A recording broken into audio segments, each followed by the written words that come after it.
Semoga cahaya Tiratana selalu bersemi di dalam hati kita semua. Semoga dengan kekuatan Buddha, Dhamma, dan Sangha mengkondisikan hati dan pikiran kita penuh dengan metta, karuna, mudita, dan UPK. Baik, Bapak Ibu semua, berjumpa lagi di Dhamma Sakaca Online, Dhamma Metta Jember pada hari ini, hari Senin, eh, hari Kamis, 24 Juli tahun 2025, bersama dengan seorang narasumber yang sangat luar biasa di bidangnya. Beliau bernama Nancy Marduli, SSN CHT, dengan tema menjadi orang tua teladan di era digital. Ya, selamat malam, Cinansi. Ya, halo Romo Singgi. Halo, sehat ya, Cinansi ya? Betul, sehat. Sehat ya, ya luar biasa nih senyumannya Cinansi. Oke, baik. Romo Ramani, Bapak Ibu semua, sebelum kita memulai acara pada malam hari ini, marilah kita membuka dengan membacakan nama Karapata. Silakan, operator. Nama Karapata. Arahang Samba Sambut. Oh, Bhagawa.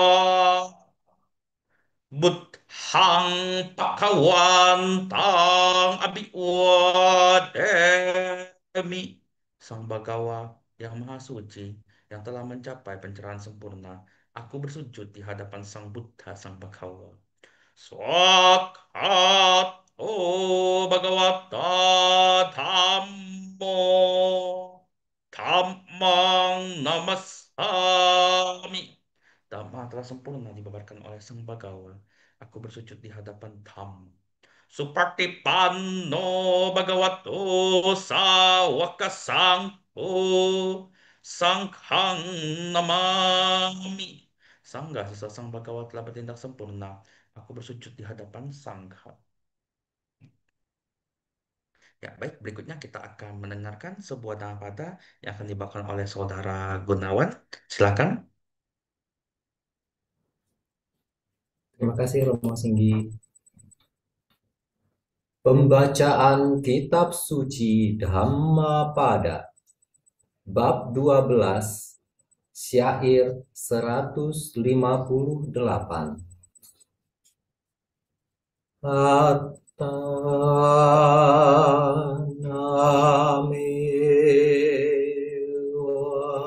Parhamam Patirupe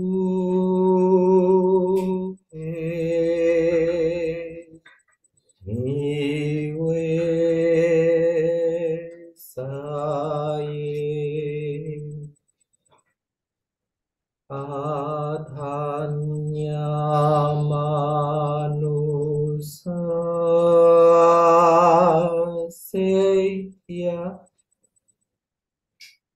Nakilis Seya Pandito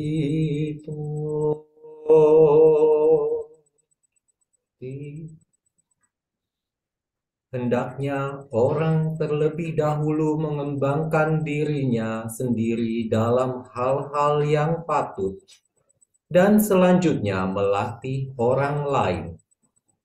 Orang bijaksana yang berbuat demikian tak akan dicela. Sadu, sadu, sadu. Terima kasih Romo Gunawan atas bacaan nada yang indah. Baik, kita akan langsung masuk ke profil narasumber. Oleh karena itu, silakan kepada operator. Ya, beliau bernama Nancy Martuli dengan IG-nya @NancyMartuli22 dan Facebook Nancy Martuli. BNSP Trainer Certification dengan Interior Designer Bachelor Degree from Universitas Pelita Harapan SSN, Certified Hypnotherapist CHT from Academy Hypnotherapy Indonesia AHI, Certified Graphology CGS from Center for Graphology Studies, Certified Public Speaker GPS, Instant Change Technique Practitioner ICT, E1 Professional Business Consultant Certified by NLP Institute, Mind and Body Healing Coach, Mind Coach, Family Counselor, Book Writer, Line Up Design Interior, Resto, Mbok Lombok Ayam Taliwang. Oleh karena itu kita akan langsung menyambut ya Cinansi Marduli pada malam hari ini bagaimana menjadi orang tua yang teladan pasti juga teman-teman pada mau tahu. Oke, silakan Cinansi, waktu dan kesempatnya kami persilakan. Baik, luar biasa. Terima kasih, apresiasi yang luar biasa buat Romo Singgi. Suaranya ya, getarannya itu vibes-nya saat membacakan ini ya, awal tadi membuka, waduh, bergetar semua. Membuat kita semua siap untuk belajar hal keren. Thank you, thank you, thank you. Betul. Apresiasi dulu. Terima kasih. Ya, juga tadi ini ya, Pak Gunawan luar biasa banget Dhammapadanya tadi disampaikan ya. Boleh bantu saya Pak Gunawan tadi disampaikan di awal untuk artinya. Boleh bantu untuk supaya Oh, diingatkan kembali ya, ke teman-teman. artinya hendaknya hendaknya orang terlebih dahulu mengembangkan dirinya sendiri dalam hal-hal yang patut dan selanjutnya melatih orang lain. Yes. Orang bijaksana yang berbuat demikian tidak akan dicela. Yes, yes, keren banget. Hendaklah melatih diri sendiri dulu terlebih dahulu. Nah, kita semua ini boleh boleh dibilang ya buat teman-teman mungkin nih sahabat ya yang ikut untuk mendengarkan sharing pada hari ini, mungkin akan berpikir, aduh, topiknya kan saya bukan orang tua ya, kenapa kok topiknya ini buat orang tua? Ya. Nah, bayangkan saya dulu sebelum menjadi orang tua, sempat saya berpikir, kenapa ya zaman dulu tuh saya nggak belajar dulu tentang bagaimana menjadi orang tua sehingga saya tahu dulu caranya. Ibarat tuh seperti ini ya para sahabat, ibarat begini. Ketika tiba-tiba kita disodorkan misalnya satu rumus atau ibarat satu perhitungan matematika, kemudian kita belum mencapai level itu, pada saat kita belum mencapai level itu tentunya kan kita belum diajari, betul ya? Pada saat belum diajari, tentunya pada saat kita disodorkan soal tersebut, kita akan mikir dan bukan cuma mikir, pusingnya itu loh, nyut, nyut, nyut ya. Kepala sakit semua. Ya, yang namanya otot-otot dari ujung kepala sampai kaki itu semuanya bergetar ya. Bukan bergetar kagum karena tadi mendengar ini ya, syair-syair indah yang diucapkan oleh Romo Singgi dan Pak Gunawan. Bukan. Tapi ini beda. Penderitaan tuh muncul. Nah, penderitaan karena tidak paham dan tidak mampu menyelesaikan. Nah, bagaimana bila kita bermain logika? Bagaimana bila? Dan ini kan banyak terjadi ya anak-anak sekarang itu pinter-pinter. Mereka itu boleh bilang kita tuh belajar one step ahead. Nah, boleh bilang selangkah lebih maju. Ketika kita sudah belajar selangkah lebih maju, contoh nih anak-anak yang namanya kelas ibarat itu kelas 5 SD. Dia tuh belajar contoh yang sudah kelas 6 SD. Begitu dia masuk ke kelas 6 SD, ya, dia akan ibaratnya sudah punya pemahaman yang kelas 6, dia akan bilang, "Wow, aku sudah pernah belajar ini." Nah, tentunya kan penderitaannya berkurang dan ketika diberikan soal dia akan sudah ibaratnya tuh punya database. Nah, demikian juga dengan tema malam ini, para sahabat. Malam ini temanya walaupun judulnya tentang parenting, bukan berarti tentang bagaimana ibarat itu menjadi orang tua. Hubungan antara orang tua dan anak saja. Tapi bagaimana kita mempersiapkan diri kita. Seperti tadi disampaikan ya di dalam Dhammapada yang dibacakan dengan indah oleh Pak Gunawan. Ya sepantasnya, selayaknya lah kita dulu belajar, berlatih untuk mengembangkan diri kita. Baru kemudian kita bisa untuk mengajarkannya ke yang lain. Nah malam ini izin saya untuk berbagi cerita, berbagi pengalaman, berbagi pengetahuan. Bagaimana saya juga belajar melalui seorang guru yang luar biasa, guru Buddha, dan bagaimana hal ini membuat saya lebih boleh bilang punya kemampuan, keterampilan dalam memahami hal-hal yang dulu mungkin sebagai anak yang saya belum ibarat menjadi orang tua, yang tidak saya pahami, kenapa orang tua saya mesti begini, begini, begitu, begitu. Nah, itu membuat penderitaan yang sangat banyak sekali di diri saya ya. Nah, jadi dengan kemudian saya belajar dan akhirnya saya bisa menerapkan apa yang sudah diajarkan oleh guru agung kita melalui damanya yang indah, saya makin bisa memahami dan tentunya keinginan terdalam saya bahwa saya tidak ingin anak-anak saya mendapatkan hal-hal tidak nyaman seperti yang dulu saya dapatkan, itu bisa saya wujudkan. Nah, di sini bukan tentang bagaimana kita menjadi orang tua yang sempurna, tapi bagaimana kita mau terus untuk belajar, mau untuk terus berlatih, sehingga kita bisa makin bisa berdamai, makin bisa menjadi yang namanya menuju sempurna, walaupun kesempurna itu tidak mungkin ya, karena standar tiap orang berbeda. Oke, saya izin untuk share screen dulu boleh ya, Romo Singgi ya. Oke, Ya, nanti silakan. selama sesi ini berlangsung, supaya nggak kesannya itu horor banget, saya cuma ngomong sendirian di layar laptop saya ya. Berarti saya butuh mungkin feedback ya. Bila ada pertanyaan, nanti Romo Singgi ataupun Pak Gunawan, mohon bantuannya untuk membantu memberikan tanggapan, memberikan respon. Oke? Iya, nanti judulnya bukan tentang orang tua lagi. Soalnya kalau namanya merinding, serem itu judulnya sudah beda lagi, dunia lain ya. Sebenarnya kita mau bahas ya Romo Singgi ya. Oke, iya. Baik, ini saya izin dulu sebentar. Oke, sudah terlihat kah? Sudah. Oke, siap. Thank you. Nah, menjadi orang tua teladan di era digital. Sebagai anak kecil yang tadi saya sampaikan, ya dulu saya benar-benar tidak bisa memahami bagaimana saya kok bisa diperlakukan ibaratnya dengan hal-hal yang menurut saya itu kok saya tuh jadi sebagai seorang anak itu tidak disayang, tidak dipahami, tidak didengarkan. Nah, namun setelah saya menjadi ibaratnya itu sudah belajar dengan guru yang luar biasa, ya guru Buddha dengan damanya dan kemudian saya menjadi semakin dewasa, saya belajar banyak hal, saya jadi memahami, oh ternyata setiap orang itu punya tantangannya masing-masing. Nah, karena itulah makanya kita perlu belajar banyak hal supaya tantangan-tantangan yang kita miliki ini bisa semakin kita perkecil fungsi, bukan fungsi ya, kita perkecil dampak merusaknya atau dampak merugikan anak-anak atau bahkan orang di sekitar kita, bahkan pasangan kita. Nah, tujuannya itu sehingga supaya apa? Supaya kita bisa yang namanya selaras, bisa harmonis, membentuk, membangun keluarga. Kenapa ini penting? Karena ibaratnya itu ya, kalau boleh dibilang dunia yang luas ini itu terdiri dari hal-hal ibaratnya kesatuan-kesatuan kecil yang berupa keluarga. Betul ya, Romo ya? Oke, Ya, jadi benar. Dengan kekuatan keluarga-keluarga ini akan menjadikan kekuatan bangsa, bahkan kekuatan dunia, bahkan bahkan yang namanya doa yang simple banget yang cuma satu kalimat, semoga semua makhluk hidup bahagia ini bisa terwujud. Betul ya? Karena kalau sadari keluarga, pribadinya aja setiap unitnya ada yang tidak bahagia, bahkan terjadi ibaratnya hal-hal yang tidak nyaman, kebakaran jenggot terus tiap hari. Ya, ibarat terjadi perpecahan atau hal-hal yang tidak rukun, tidak damai, tidak harmonis, tentunya akan membuat orang-orang unit-unit yang ada dalam keluarga itu tidak damai dan itu akan mengkondisikan ke hal-hal lain juga ke hal-hal yang lebih luas. Maka kalau dibilang itu boleh bilang tuh damai itu, ketenangan itu ya dimulai dari diri kita sendiri. Makanya tadi saya suruh minta tolong Pak Gunawan untuk menyampaikan dulu tadi dampak padanya yang diulang kembali karena itu untuk membantu mengingatkan kita. Ya, kita nggak bisa berharap dunia berubah, kita nggak bisa berharap siapapun berubah kalau kita tidak mau sadar dan tidak mau memulai dari diri kita sendiri. Nah, jadi malam ini saya mau berbagi tentang bagaimana menjadi orang tua teladan di era digital ya karena kita sudah masuk era digital ya. Nah, ini saya skip karena tadi sudah disampaikan. Terima kasih. Oke, sebelum masuk lebih dalam, ini ada sebuah lagu yang amat sangat indah. Teman-teman juga para sahabat pasti sudah pernah mendengarnya. Mohon izin untuk ibaratnya betul menyiarkannya kembali supaya teman-teman bisa kita sama-sama merefleksi apa sih maksud dari kata-kata dari lagu Indah ini dan bagaimana ini akan membuat kita untuk bisa introspeksi diri ya. Oke,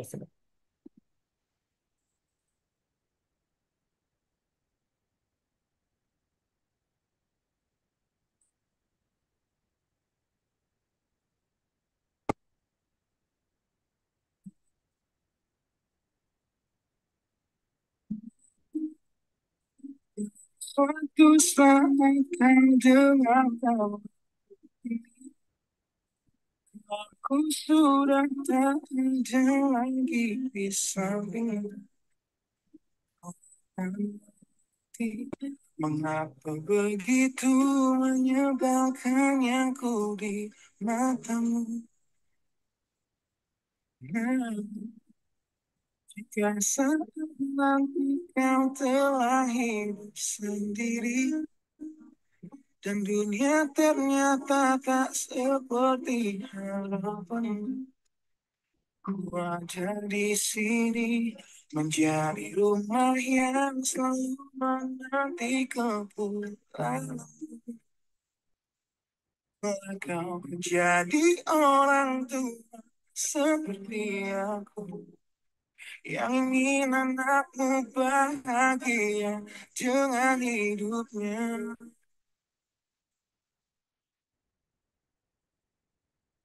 Bila bukan kecil, patahkan hatimu lebih keras dari itu dunia kan menghakimimu. Ku bentuk dirimu menjadi engkau harus kuat, kau harus hebat, permata hatiku.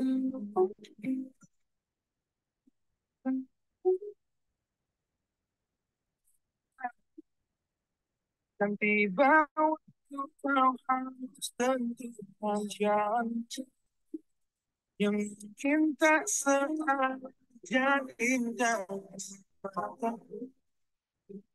apabila terjadi, berjanjilah kau akan selalu menjadi dirimu sendiri.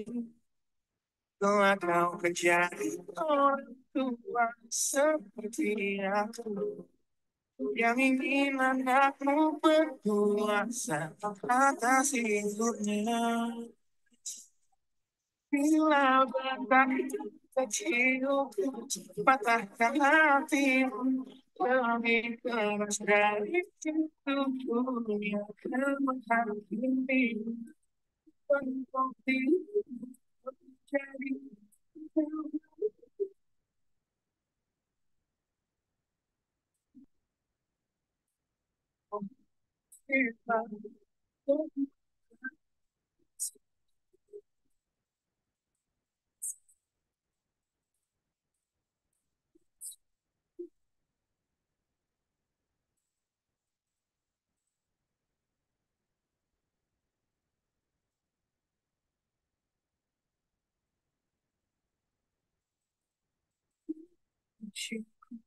patahkan hatimu, lebih keras dari itu dunia akan menghakimimu.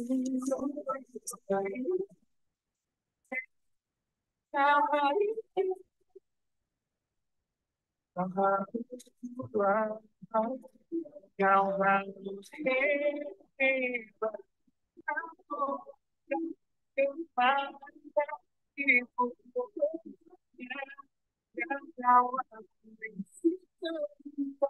yang cinta semoga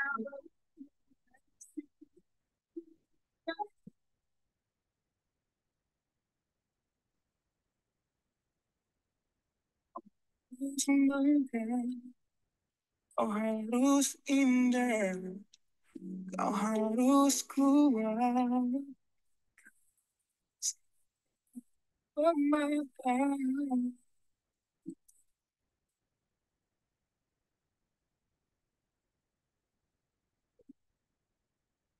Ingin anak-anak yang sukses, anak-anak yang bahagia. Dan kita juga, sebagai anak, kita juga ingin menjadi orang seperti itu. Betul ya, Romo ya? Ya, benar. Nah, nah, ini Romo boleh tanya, sudah punya anak belum nih? Belum. Saya masih single. Oke, nanti bila misalnya punya anak, ya, Mm-mm. atau orang tuanya Romo nih, ya, Mm-mm. itu anaknya itu seperti apa sih coba? Anak Em, kualitas seperti Pasti kalau misalnya anak itu menyerupai seperti orang tua kebanyakan. kalau orang tuanya nggak bagus, gimana?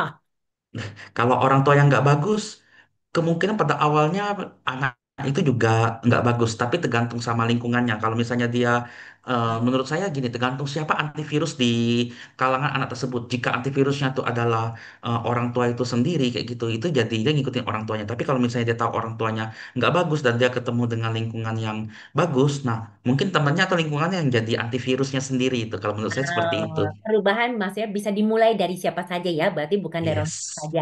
Bahkan dari Mm-mm. anak, contoh nih seperti Romo Singgi nih, saat ini Mm-mm. mungkin sebagai anak dan belum ibaratnya berkeluarga, belum punya Mm-mm. anak, dan sekarang mungkin merasa seperti mungkin ibaratnya itu ada virusnya seperti saya dulu ya, sehingga Ya. merasa kok orang tua saya kan menyontoh dari orang tua saya. Ibaratnya Mm. contoh mungkin orang tua saya punya trauma batin, saya juga mungkin ibaratnya sama seperti orang tua saya dulu. Saya nggak suka saya dipukul, dimarahin. Namun ternyata saya nggak suka, tapi saya melakukan kembali ke anak saya. Nah, makanya di sini kan saya nggak bisa merubah orang tua saya. Namun dari diri saya sendiri, ya saya bisa untuk belajar dan kemudian saya bisa untuk memutus lingkaran penderitaan ini. Jadi setuju banget sama yang Romo sampaikan. Thank you. Nah, kalau Pak Gunawan nih, boleh tanya nggak? Udah punya anak belum nih? Saya Oke. sama dengan Romo Singgi. Saya Oh, juga ini belum. semuanya muda-mudi ini keren banget ya. Jelita, Hah? jelita, jelita. Jelita. Nah, kalau bicara anak-anak pada umumnya nih, menurut Romo Singgi nih, Pak Gunawan ya, anak-anak seperti apa sih yang orang tua itu harapkan? Kalau yang orang tua harapkan dari anak-anak itu ya pastinya mereka tuh bisa ini ya bisa berkarya di dunia. Maksudnya kayak mereka itu bermanfaat bagi diri mereka sendiri dan mereka bermanfaat bagi di sekelilingnya dengan cara yang baik dan benar ya pastinya ya kayak gitu ya. Dan juga dia Ya, bisa baik, memberikan benar, oke. ya baik benar dan juga menurut saya ya dia bisa eh, memberikan kontribusi lah terhadap masyarakat yang paling penting tuh di Ya, berarti situ sih gitu. bermanfaat ya, maksudnya Iya, bermanfaat ya. Oke, heeh, kontribusi yang merusak juga bisa loh.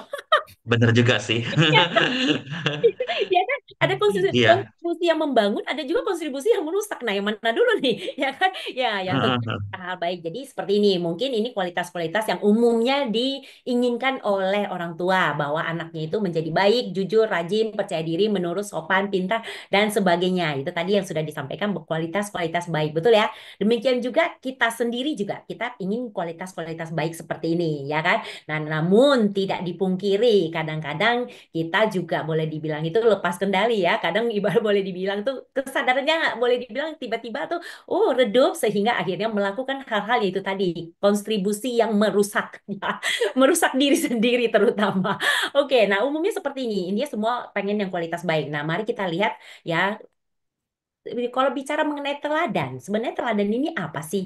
Nah, teladan ini adalah sesuatu yang pantas untuk ditiru, betul ya? Baik berupa tentang perbuatannya, ya baik kelakuannya, sifat dan sebagainya. Ditiru, dicontoh, ditiru. Ya udah dicontoh, ditiru pula ya. Nah, jadi ini sekaligus menjadi kabar baik dan kabar buruk nih buat kita. Ya, jadi betul tadi yang Romo Hinggi sampaikan betul orang tuanya bagaimana anaknya pasti akan niru, pasti akan nyontoh karena teladan kita adalah orang tua kita, betul ya? Berarti kalau sekarang saya dibilang sama orang-orang saya itu penjahat misalnya, yang nggak baik misalnya, hal-hal yang kurang oke misalnya, berarti saya niru juga dong. Ya bisa jadi kurang lebih seperti itu. Karena itu ini menjadi kabar buruknya. Namun kabar baiknya adalah karena kita bisa menjadi teladan ya, berarti kita bisa menjadi teladan buat diri kita sendiri atau nanti buat anak-anak masa depan kita, betul ya? Oke, atau bahkan Nah, kalau belum punya anak atau memang tidak ada pikiran ataupun arah ke sana, ya misalnya kan ada orang yang kadang punya pilihan nggak mau punya anak ada ya, atau ada misalnya memang tidak mau berkeluarga, silakan. Tapi setidaknya apa yang kita lakukan ini bisa menjadi teladan buat orang-orang di sekitar kita. Nah, contoh deh kalau misalnya nih ya, kita bisa bilang, oh enggak lah, kan nggak mungkin segitu ngaruhnya, segitu efeknya gitu kan ya. Kata siapa? Coba deh teman-teman ya. Kalau di mana lingkungan kita bergaul, itu akan bisa mempengaruhi kita. Ya, contoh, kita ini sudah mandi, sudah wangi banget. Kemudian kita ini ibaratnya tuh berkunjung ke tempat yang namanya tempat sampah. Ya, nggak mau kita pakai parfum 5 botol pun sekalipun, ya wanginya sudah semerbak nggak tahu kemana-mana. Begitu masuk ke tempat sampah, ya, nah, keluar dari tempat sampah, tetap aja ada bau sampah, betul nggak? Seperti itu. Jadi hati-hati. Jadi tempat yang kita datangin itu walaupun dia tidak bersuara, ya kan, itu sudah boleh dibilang kita mencontoh, kita mengambil baunya untuk kita bawa keluar. Ya kan? Jadi hati-hati makanya di dalam sutra dikatakan bahwa apa? Berkah utama itu apa sih? Salah satunya adalah bergaul dengan orang baik dan bijak ya supaya kualitas diri kita juga bisa semakin baik lagi. Oke, saya lanjut. Nah, teman-teman semuanya, oke. Ini sebentar. Nah, ini kita lihat satu video ini. Looks like rain again today. Dark clouds gather and fill the sky. Don't know how to talk to you, just know how to say goodbye.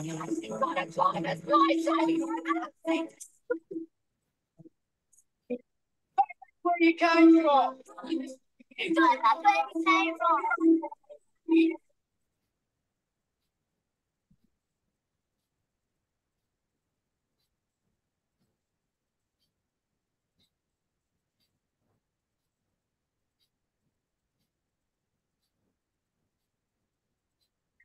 Ini anak-anak melakukan.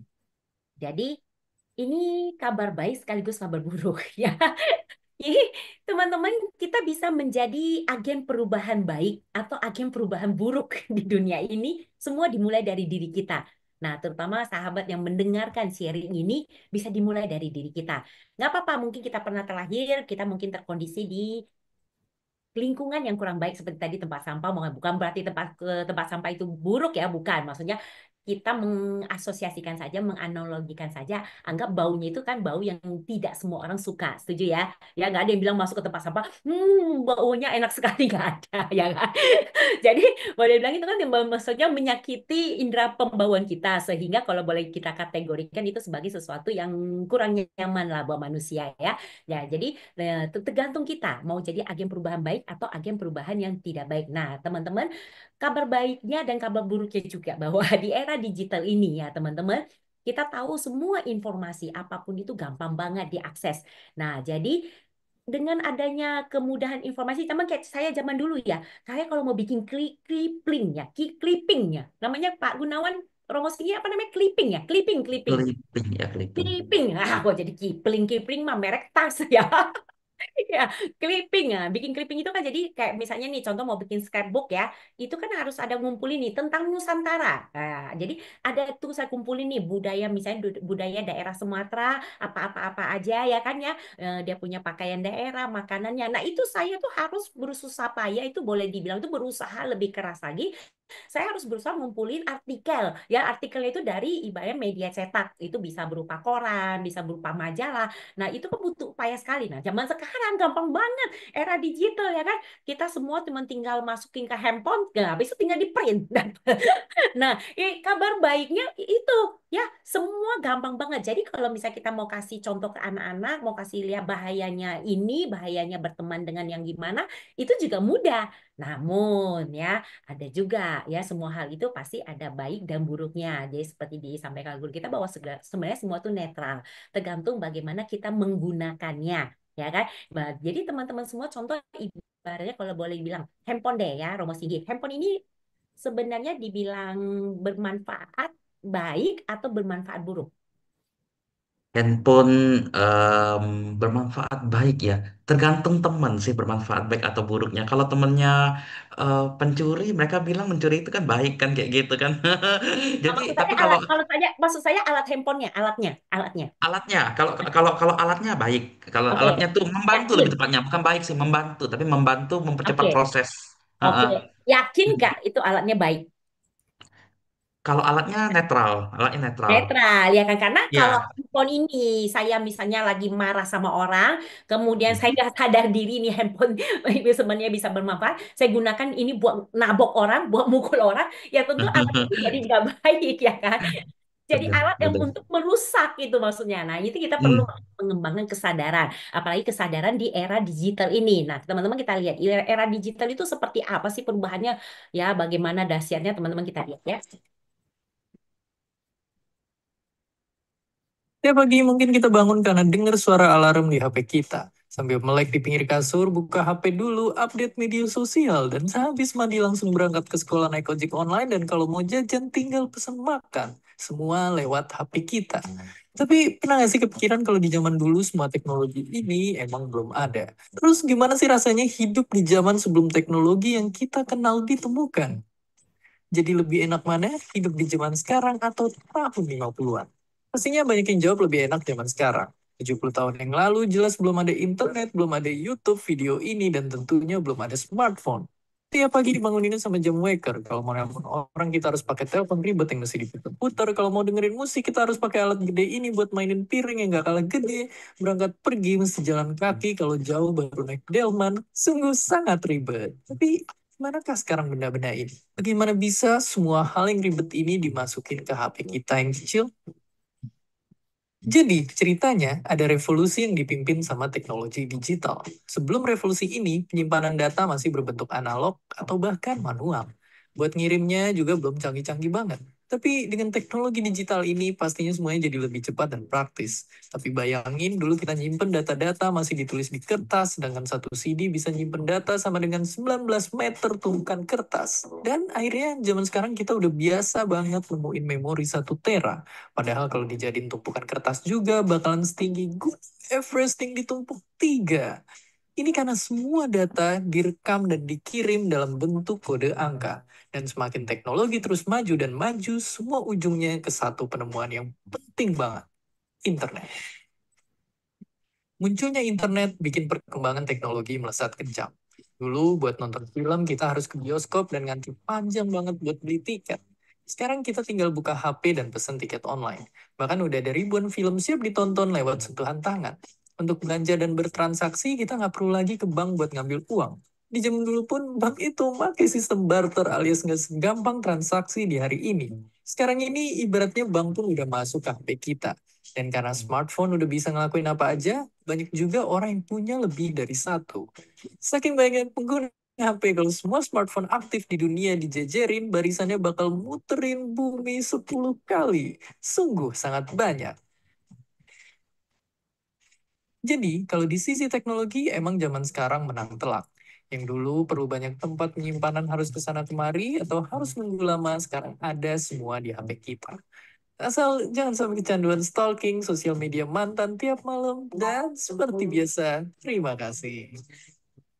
Oke, ya luar biasa ya.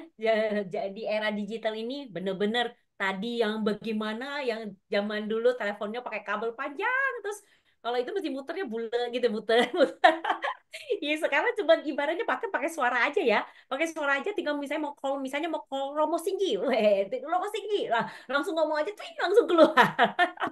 Ini luar biasa memang ya. Nah, namun memang ya dampaknya juga boleh dibilang ya pasti yang namanya netral semua bisa juga berubah fungsi menjadi hal yang tidak baik. Contoh kalau saking nyamannya nih ya, sehingga generasi-generasi sekarang tuh boleh dibilang itu ya. Jadi mungkin tidak banyak ibaratnya itu aktivitas fisik ya seperti orang zaman dulu ya kan ya. Kayak dulu kayak tadi ya, dia ibaratnya mau pergi kemana-mana itu mesti jalan kaki. Sekarang katanya ya tinggal pesen Grab, pesen Gojek itu semua dapat cepet ya kan. Nah, makanan juga demikian ya. Jadi memang semua makin mudah. Nah, betul ini satu hal yang perlu saya bantu ingatkan buat ya sahabat sekalian bahwa ini kalau misalnya teman-teman nih bisa punya waktu boleh dilihat juga dampak yang ibaratnya dampak yang perlu kita waspadai, yang perlu kita perhatikan, perlu kita waspadai di dalam film ini ya, adolescent ini ya tentang usia remaja ini ada di Netflix ya. Ini filmnya boleh dibilang ini diambil dari kisah nyata. Oke. Kemudian di sini itu menceritakan bagaimana seorang anak remaja usia 12 tahun, dia ini boleh dibilang dianggap ya, dianggap dan sudah ibaratnya dipercaya oleh keluarga dan orang-orang di sekitarnya, ini adalah anak yang baik, anak yang nurut, anak yang baik, nggak banyak ngebantah. Nah, hati-hati, makanya ini juga sekalian untuk membantu kita aware ya, kesadaran itu lebih ditingkatkan. Belum tentu orang yang kelihatannya baik-baik, nurut-nurut, mangun-mangun aja itu tidak menyimpan potensi yang bisa merusak karena kita nggak pernah tahu di dalam diri setiap orang pikirannya itu seperti apa, betul ya. Nah jadi hati-hati di sini juga disampaikan bagaimana anak usia ini dikenalnya seperti demikian tapi ternyata melakukan hal yang di luar dugaan, yaitu dia membunuh temannya, membunuh teman sekelasnya. Yes. Nah ini terjadi kenapa? Hanya karena sosial media. Jadi semua orang kan sekarang punya sosial media ya, termasuk anak-anak sekarang juga punya ya. Nah, anak-anak ini jadi mereka bermain sosial media itu, kemudian ketika mungkin dia posting sesuatu ya, si temennya ini seperti mungkin membuli atau ibaratnya merendahkan. Nah, akhirnya si anak ini nggak tahan. Jadi demikianlah makanya ini dampak negatifnya perlu kita sadari juga, kita perhatikan. Wah, kalau gitu Cici ngeri sekali ya dampaknya. Anak yang kelihatannya baik-baik aja, diem-diem aja ternyata bisa begitu. Ya, nggak usah bicara ibaratnya di era digital seperti ini. Ya, oke, di zaman dulu juga sebenarnya ada, benar nggak? Contoh kayak saya dulu waktu kecil. Saya dulu lahir di keluarga yang cukup besar, anak pertama dari 6 bersaudara.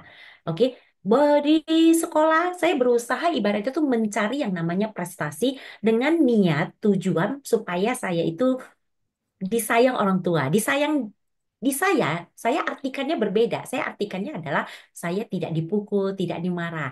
Nah, pada orang tua saya zaman itu, ya dia punya boleh dibilang itu mencontoh, dia menelanadi orang tuanya yang dulu dalam hal mendisiplinkan dan mengajarnya, sehingga ini turun temurun. Ya kan, walaupun gak suka, tapi ini turun temurun. Nah, inilah yang sempat membuat saya itu berpikir, wah, kalau zaman makin maju, kalau nanti saya melakukan hal seperti ini aja saya nggak suka. Ini membuat saya itu sempat memutuskan ketika saya SD itu memutuskan mau bunuh diri 2 kali. Nah, ini sempat saya lakukan. Iya, betul. Kali pertama itu saya ambil pisau silet, itu masih SD. Ambil pisau silet, saya potong pergelangan tangan saya, makin potong makin sakit. Ya, makin potong makin sakit, akhirnya batal. Yang namanya anak kecil ya, boleh bilang itu Bima merasa sok pinter, tapi sebenarnya nggak juga, ya kayak gitu ya kelakuannya. Ya, nggak bisa dipikir maksudnya nggak ada kebijaksanaannya. Jadi pokoknya niatnya pengen gitu, pengen nggak pengen menderita di kehidupan, ya udah pikir gitu. Nah, jadi ini sebagai satu informasi kepada para sahabat. Jangan pikir anak kecil itu polos-polos, maksudnya nggak mungkin mikir sampai hal-hal se ekstrim itu. Banyak, bahkan orang-orang yang datang ke ruangan saya untuk terapi, ya anak-anaknya juga ya mengalami banyak hal lah ya. Mereka yang ibaratnya tuh merasa bersalah, merasa gimana, itu bahkan menyakiti dirinya dengan menggores-gores tangannya. Awalnya mungkin dengan cuma pulpen ya, supaya menyakiti dirinya, kemudian akhirnya sampai itu rasanya sudah tidak cukup untuk memvalidasi rasa bersalahnya dan dia tidak mampu meregulasi rasa bersalahnya dengan baik, sehingga yang dilakukan adalah dengan menggunakan alat yang lebih tajam. Nah, tentunya kan ini tidak, maksudnya tidak bermanfaat, ya kan, tidak bermanfaat baik untuk pertumbuhan diri, betul ya? Sehingga kalau misalnya orang tuanya sadar, kan orang tuanya bisa mencari bantuan. Tapi kalau misalnya enggak, ya kan bahaya sekali.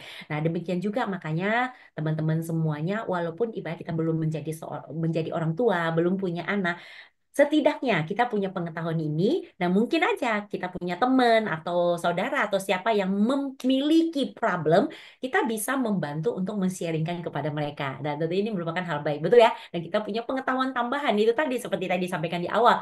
Kalau kita kelas 5 SD, kemudian kita belajar dulu ilmu kelas 6 bahkan SMP, oh iya ya kan? Nanti ketika kita sudah dihadapkan dengan persoalan yang kelas 6 SD ataupun SMP, waduh, kita sudah dalam batin kita sudah yang namanya kita sudah punya ketenangan yang lebih kenapa? Karena oh saya punya nih pengetahuannya sehingga penderitaan kita berkurang ya kan, makanya ini saya suka banget ya di sebagai panduan yang saya pakai di dalam hal apapun yang saya pelajari di kehidupan ini, jalan mulia berunsur 8. Paling pertama kan diletakkan pandangan benar. Nah, setelah pandangan benar, pikiran benar. Setelah pikiran benar, ucapan benar, perbuatan benar, dan sebagainya. Disinilah saya memahami bahwa apa? Pertama kali saya perlu punya pandangan benar tentang hal apapun yang ada di semesta ini. Baik itu mengenai hubungan, baik itu mengenai sebagai pribadi, baik itu mengenai karir, dan sebagainya. Jadi pandangan benar kita dapat dari mana? Dapat kita dari belajar supaya apa? Dari hal-hal begini supaya kita mampu memaknai apa yang kita lihat, apa yang kita dengar, apa yang kita rasakan itu bisa diartikan secara lebih benar, itu ya. Jadi teman-teman semuanya makanya kita perlu ibarat untuk menambah pengetahuan kita sehingga kita punya yang namanya itu nanti mampu memaknai apapun kejadian di kehidupan kita tuh dengan lebih tepat, dengan lebih benar. Nah, jadi teman-teman semua seperti yang disampaikan oleh guru kita juga bahwa apa? Keluarga ini apa sih? Sebenarnya keluarga ini adalah sebuah tempat di mana pikiran-pikiran ini saling berhubungan. Nah, maksudnya, oke, sebentar. Nah, di mana tempat pikiran-pikiran saling berhubungan. Jadi, jika yang namanya pikiran-pikiran ini saling mencintai, otomatis rumah ini bisa menjadi indah, secantik taman bunga, ya. Nah, namun sebaliknya, bila yang namanya rumah kita ini, pikiran-pikiran kita ini tidak harmonis, ya. Misalnya saya mikir apa, kayak saya dulu ya waktu kecil mau memutuskan mau bunuh diri itu karena apa?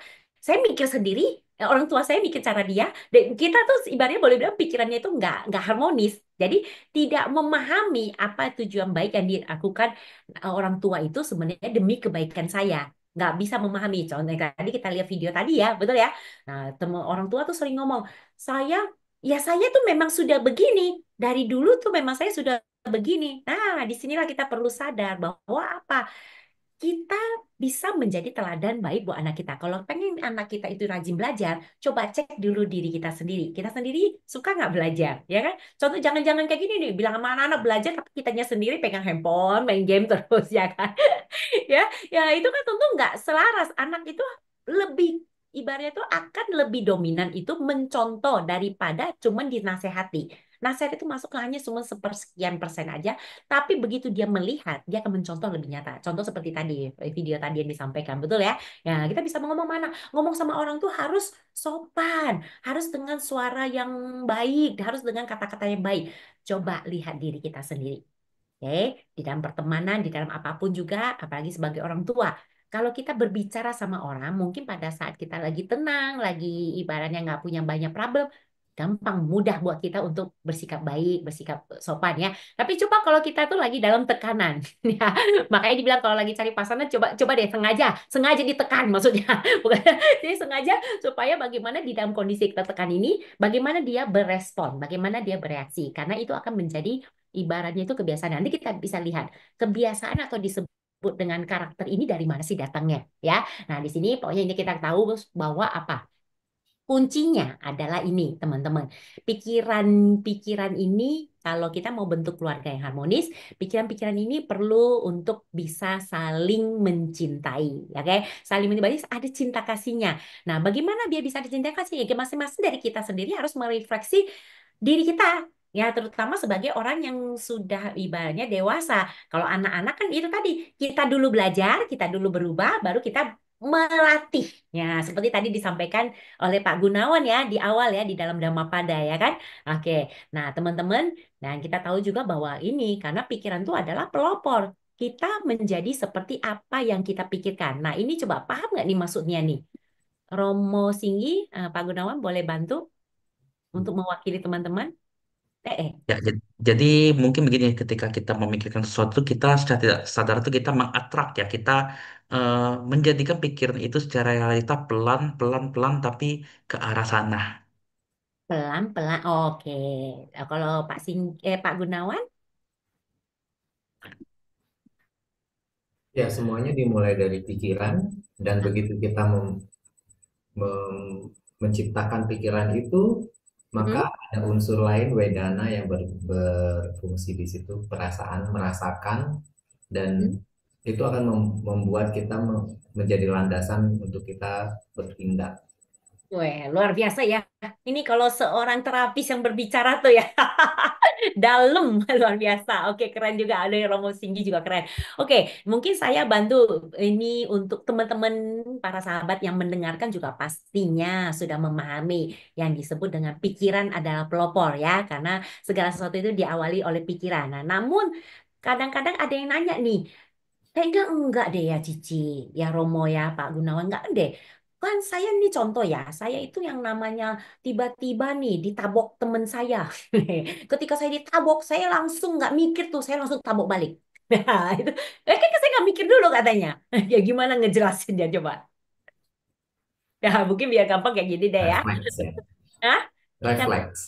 Refleks. Nah, refleks ini datangnya dari mana? Nah, ini kan mungkin sebagai seorang terapis kita bisa membantu memberikan informasi ya buat para sahabat yang mendengarkan, yang turut mendengarkan, yang turut sedang mau belajar dan upgrade diri, adalah bahwa pikiran ini nggak cuma sekedar pikiran ya, para sahabat. Pikiran ini ada Dengan si ya. Apakah itu dari alam bawah sadar? Jadi alam bawah sadar. Jadi kayak manusia mempunyai apa insting untuk bertahan hidup. Salah satunya itu adalah fight or flight ya. Jadi ya ketika dilakukan itu dia tinggal memilih fight atau flight, insting natural alaminya seperti itu. Apakah kayak gitu? Oke, thank you. Ya, thank you Hmm. masukannya pendapatnya. Nice, Hmm. keren. Oke. Ya, kurang lebih berarti sepertinya udah bisa dipahami ya. Tapi saya bantu jelaskan dengan mungkin nanti contoh supaya makin mudah dipahami. Nah, namun sebagai informasi seperti tadi saya sampaikan betul ya bahwa pikiran itu nggak cuma sekedar pikiran. Ada yang disebut dengan pikiran sadar, ya, ada pikiran bawah sadar. Nah, pikiran sadar sama bawah sadar di antaranya ada gerbang yang disebut pikiran kritis. Yang mengkritisi, yang menganalisa, oke? Nah, dari pikiran sadar ke pikiran bawah sadar, itu pikiran sadar ini kita perlu tahu, ini potensinya nggak sebesar pikiran bawah sadar. Jadi, kalau boleh dibilang secara persentase ya, secara persentase ini jangan tanya saya ini persentasenya datangnya dari mana dan apakah persentase bisa bagaimana. Ini kerjanya orang-orang hebat yang sudah mengajarkan ini kepada kita dan sudah ibaratnya membuat literasi yang keren ya kan. Nah, jadi berdasarkan ibaratnya mungkin mereka sudah searching, sudah mengadakan penelitian atau bahkan eksperimen ya yang membuktikan sehingga diambillah angka ini. Pikiran sadar itu kurang lebih potensi hanya sekitar 10-12%. Bawah sadar ya yang orang-orang sering bilangnya itu tadi yang Romo Singgi sampaikan yang sering disebut alam ya. Namun untuk ibaratnya lebih secara ibaratnya itu bahasa saintisnya ya pikiran bawah sadar ya. Karena kalau bilang alam bawah sadar kayaknya serem banget ya. Kesannya kayak ada alam apa gitu ya, bukan 31 alam kehidupan ya. Ya, kalau di dalam diri kita sebenarnya pikiran. Jadi pikiran ini yang dibagi menjadi seperti itu. Nah, pikiran bawah sadar berarti kalau bicara pikiran sadar 10-12%, berarti bawah sadar itu ada di sisanya. Berarti sekitar 88% sampai 90%. Berarti wow, besar sekali. Nah, inilah makanya apapun yang sudah tersimpan di bawah sadar itu akan menjadi yang namanya otomatis refleks. Nah, itu tadi. Kalau ketika bisa kita ditampar, kalau kita terbiasa untuk nampar balik, terbiasa untuk ngomong-ngomong kata kasar, ya udah itu yang keluar. Gitu. Nah, datangnya dari situ, ya. Nah, bawah sadar ini isinya apa? Isinya adalah hal-hal yang kita dapatkan bahkan dari sejak kita di kandungan orang tua. Nah, ini sebagai satu informasi juga. Makanya untuk nanti nih ya. Nah, nanti Romo Singgi atau Pak Gunawan ya, kalau nanti punya calon pasangan nih, nah bilang ya jaga bener pikirannya pasangannya supaya waktu lagi hamil ya nggak marah-marah, nggak sedih, nggak, ya memang nggak terhindarkan ya, tapi maksudnya sebisa mungkin kondisikan untuk dia apa itu tadi ya, cinta penuh dengan cinta, karena ini akan transfer ke si anak ya. Contohnya saya dulu, nah ini kalau saya cerita mungkin bisa habis nanti waktu kita ya, ya. Tapi ini saya sudah alami sendiri, oke. Kemudian ya teman-teman semua, ini yang di bawah sadar itu isinya itu hal-hal yang sering kita dapatkan, kemudian ya kita artikan. Nah ini makanya di sini pandangan benar itu masalahnya, pandangan kita kan belum tentu benar ya. Kayak saya nih, orang tua saya itu ibaratnya tuh tegas sama saya. Ya udah disiplin kan sebenarnya baik, betul ya. Tegas disiplin sebenarnya bagus kan, supaya saya jadi orang yang tegas, ada orang yang disiplin. Namun caranya akhirnya membuat saya mengartikan saya nggak disayang. Oh, terus apalagi saya melihat warna kulit saya dibanding adik-adik saya itu beda. Warna kulit saya itu hitam, adik-adik saya itu putih-putih. Sehingga saya mengartikan sendiri lagi. Ya kan sotoy mengartikan sendiri lagi. Wah, saya disuka dimarahin, dipukul mungkin ya. Saya itu anak pungut. Jadi memberikan arti sendiri. Nanti makin ada kejadian apa lagi, saya kena marah lagi. Karena adik saya salah apa, yang disalahin saya lagi sebagai cicinya nggak bisa ngajarin. Tambah kuat, tambah kuat. Nah, itu menjadikan satu yang namanya belief system gitu di setiap orang. Nah, masalahnya kadang-kadang salah pandangannya ini. Makanya kita itu perlu untuk belajar terus, upgrade diri. Nah, jadi inilah yang membuat refleks itu muncul ya. Jadi supaya teman-teman tahu. Nah, kalau bicara mengenai pikiran dalam pelopor, simpelnya begini ya. Contoh Romo sama saya sudah kenal, oke? Romo Singgi sama saya sudah kenal. Karena sudah kenal, umumnya kalau misalnya contoh kita ketemu, ini Romo Singgi kan, ini luar biasa loh, ini Dhamma Meta Jember ya. Ini luar biasa, ini bener-bener satu Nusantara dia. Saya sekarang saat ini lagi ada di Jakarta, Romo Singgi ada di mana? Palembang ya. Palembang, benar. Wah, ini saya panggilnya Koko aja kayak Koko Gunawan ya.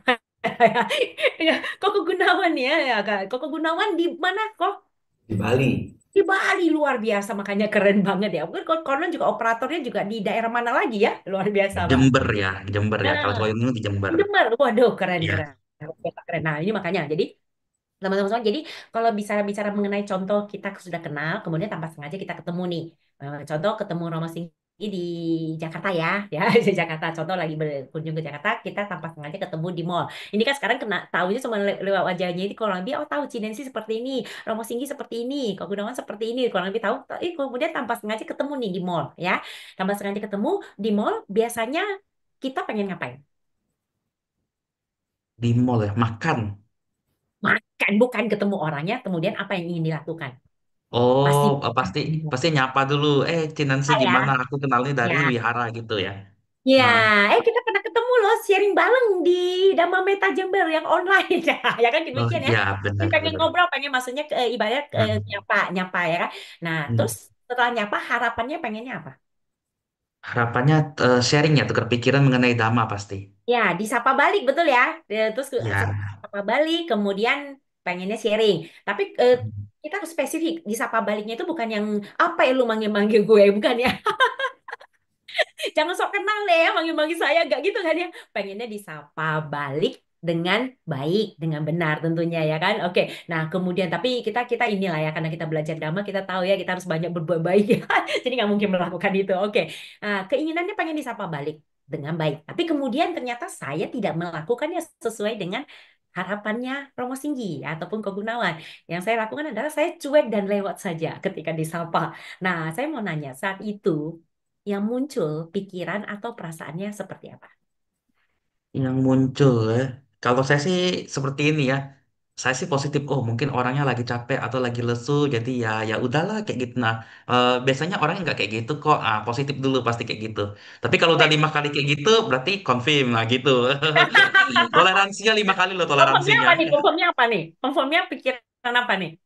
Konformnya kalau misalnya kalau kayak disapa tapi masih kayak gitu, oh ya ya ya Nah, udah mungkin mungkin ada yang salah atau nggak cocok ya udah kalau tapi sudah 5 kali ya kalau sekali mungkin ya mungkin lagi capek atau kayak gimana kita nggak tahu orang gimana kan gitu gitu kalau saya sih gitu. oke, nice. Berarti kan sudah Nah, ngerti tentang kekuatan pikiran ya. Nice. Ya. Tapi kan umumnya orang nih ya, umumnya orang itu pasti akan ibaratnya ketemu hal yang nggak nyaman seperti itu kan nggak nyaman ya, betul ya. Ketika hmm, nggak nyaman seperti itu kan ya mungkin yang dirasakan dulu kok, ih, kok saya merasa dicuekin, diabaikan ya. Nah, itu kan perasaan kita tuh kayak merasa seperti itu, merasa nggak nyaman, mulai nggak enak gitu kan. Terus kemudian hormon-hormonnya bergerak itu ya, keluar itu hormon racun. Nah, kalau kita mau meneliti lagi ke dalam kepikiran kita, itu bisa muncul pikiran, "Ih, sombong banget sih ini orang," gitu kan. Begitu sombong banget, ya itu ternyata mewakili perasaan kita itu. Perasaan kita dicuekin, diabaikan, nggak dihargai, nggak dihormati, nggak diapresiasi, banyak sekali keluar. Nah, itu kita lihat. Pikiran yang tadi, sombong banget sih ini orang, itu pikiran positif atau negatif? negatif.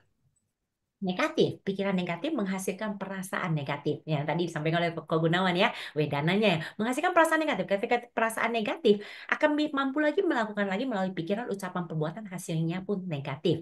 Bisa muncul lagi kepikiran, si Nancy ternyata sombong orangnya, apalagi sudah 5 kali ya. Sombong orangnya, ternyata memang begitu kelakuannya, pinter ngomong doang. Ibaratnya omongannya doang aja pintar, tapi tidak perbuatannya tidak mewakili. Sombong banget ternyata.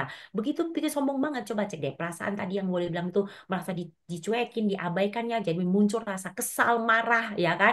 Nah, itu hal-hal seperti itu coba lihat. Tadi mungkin kita boleh bilang levelnya itu tadi keselnya mungkin cuma 30, 40, tergantung orang kan beda-beda ya. Ya itu ketika levelnya cuma segitu, bayangin ketika muncul lagi pikiran, hah, ternyata sombong.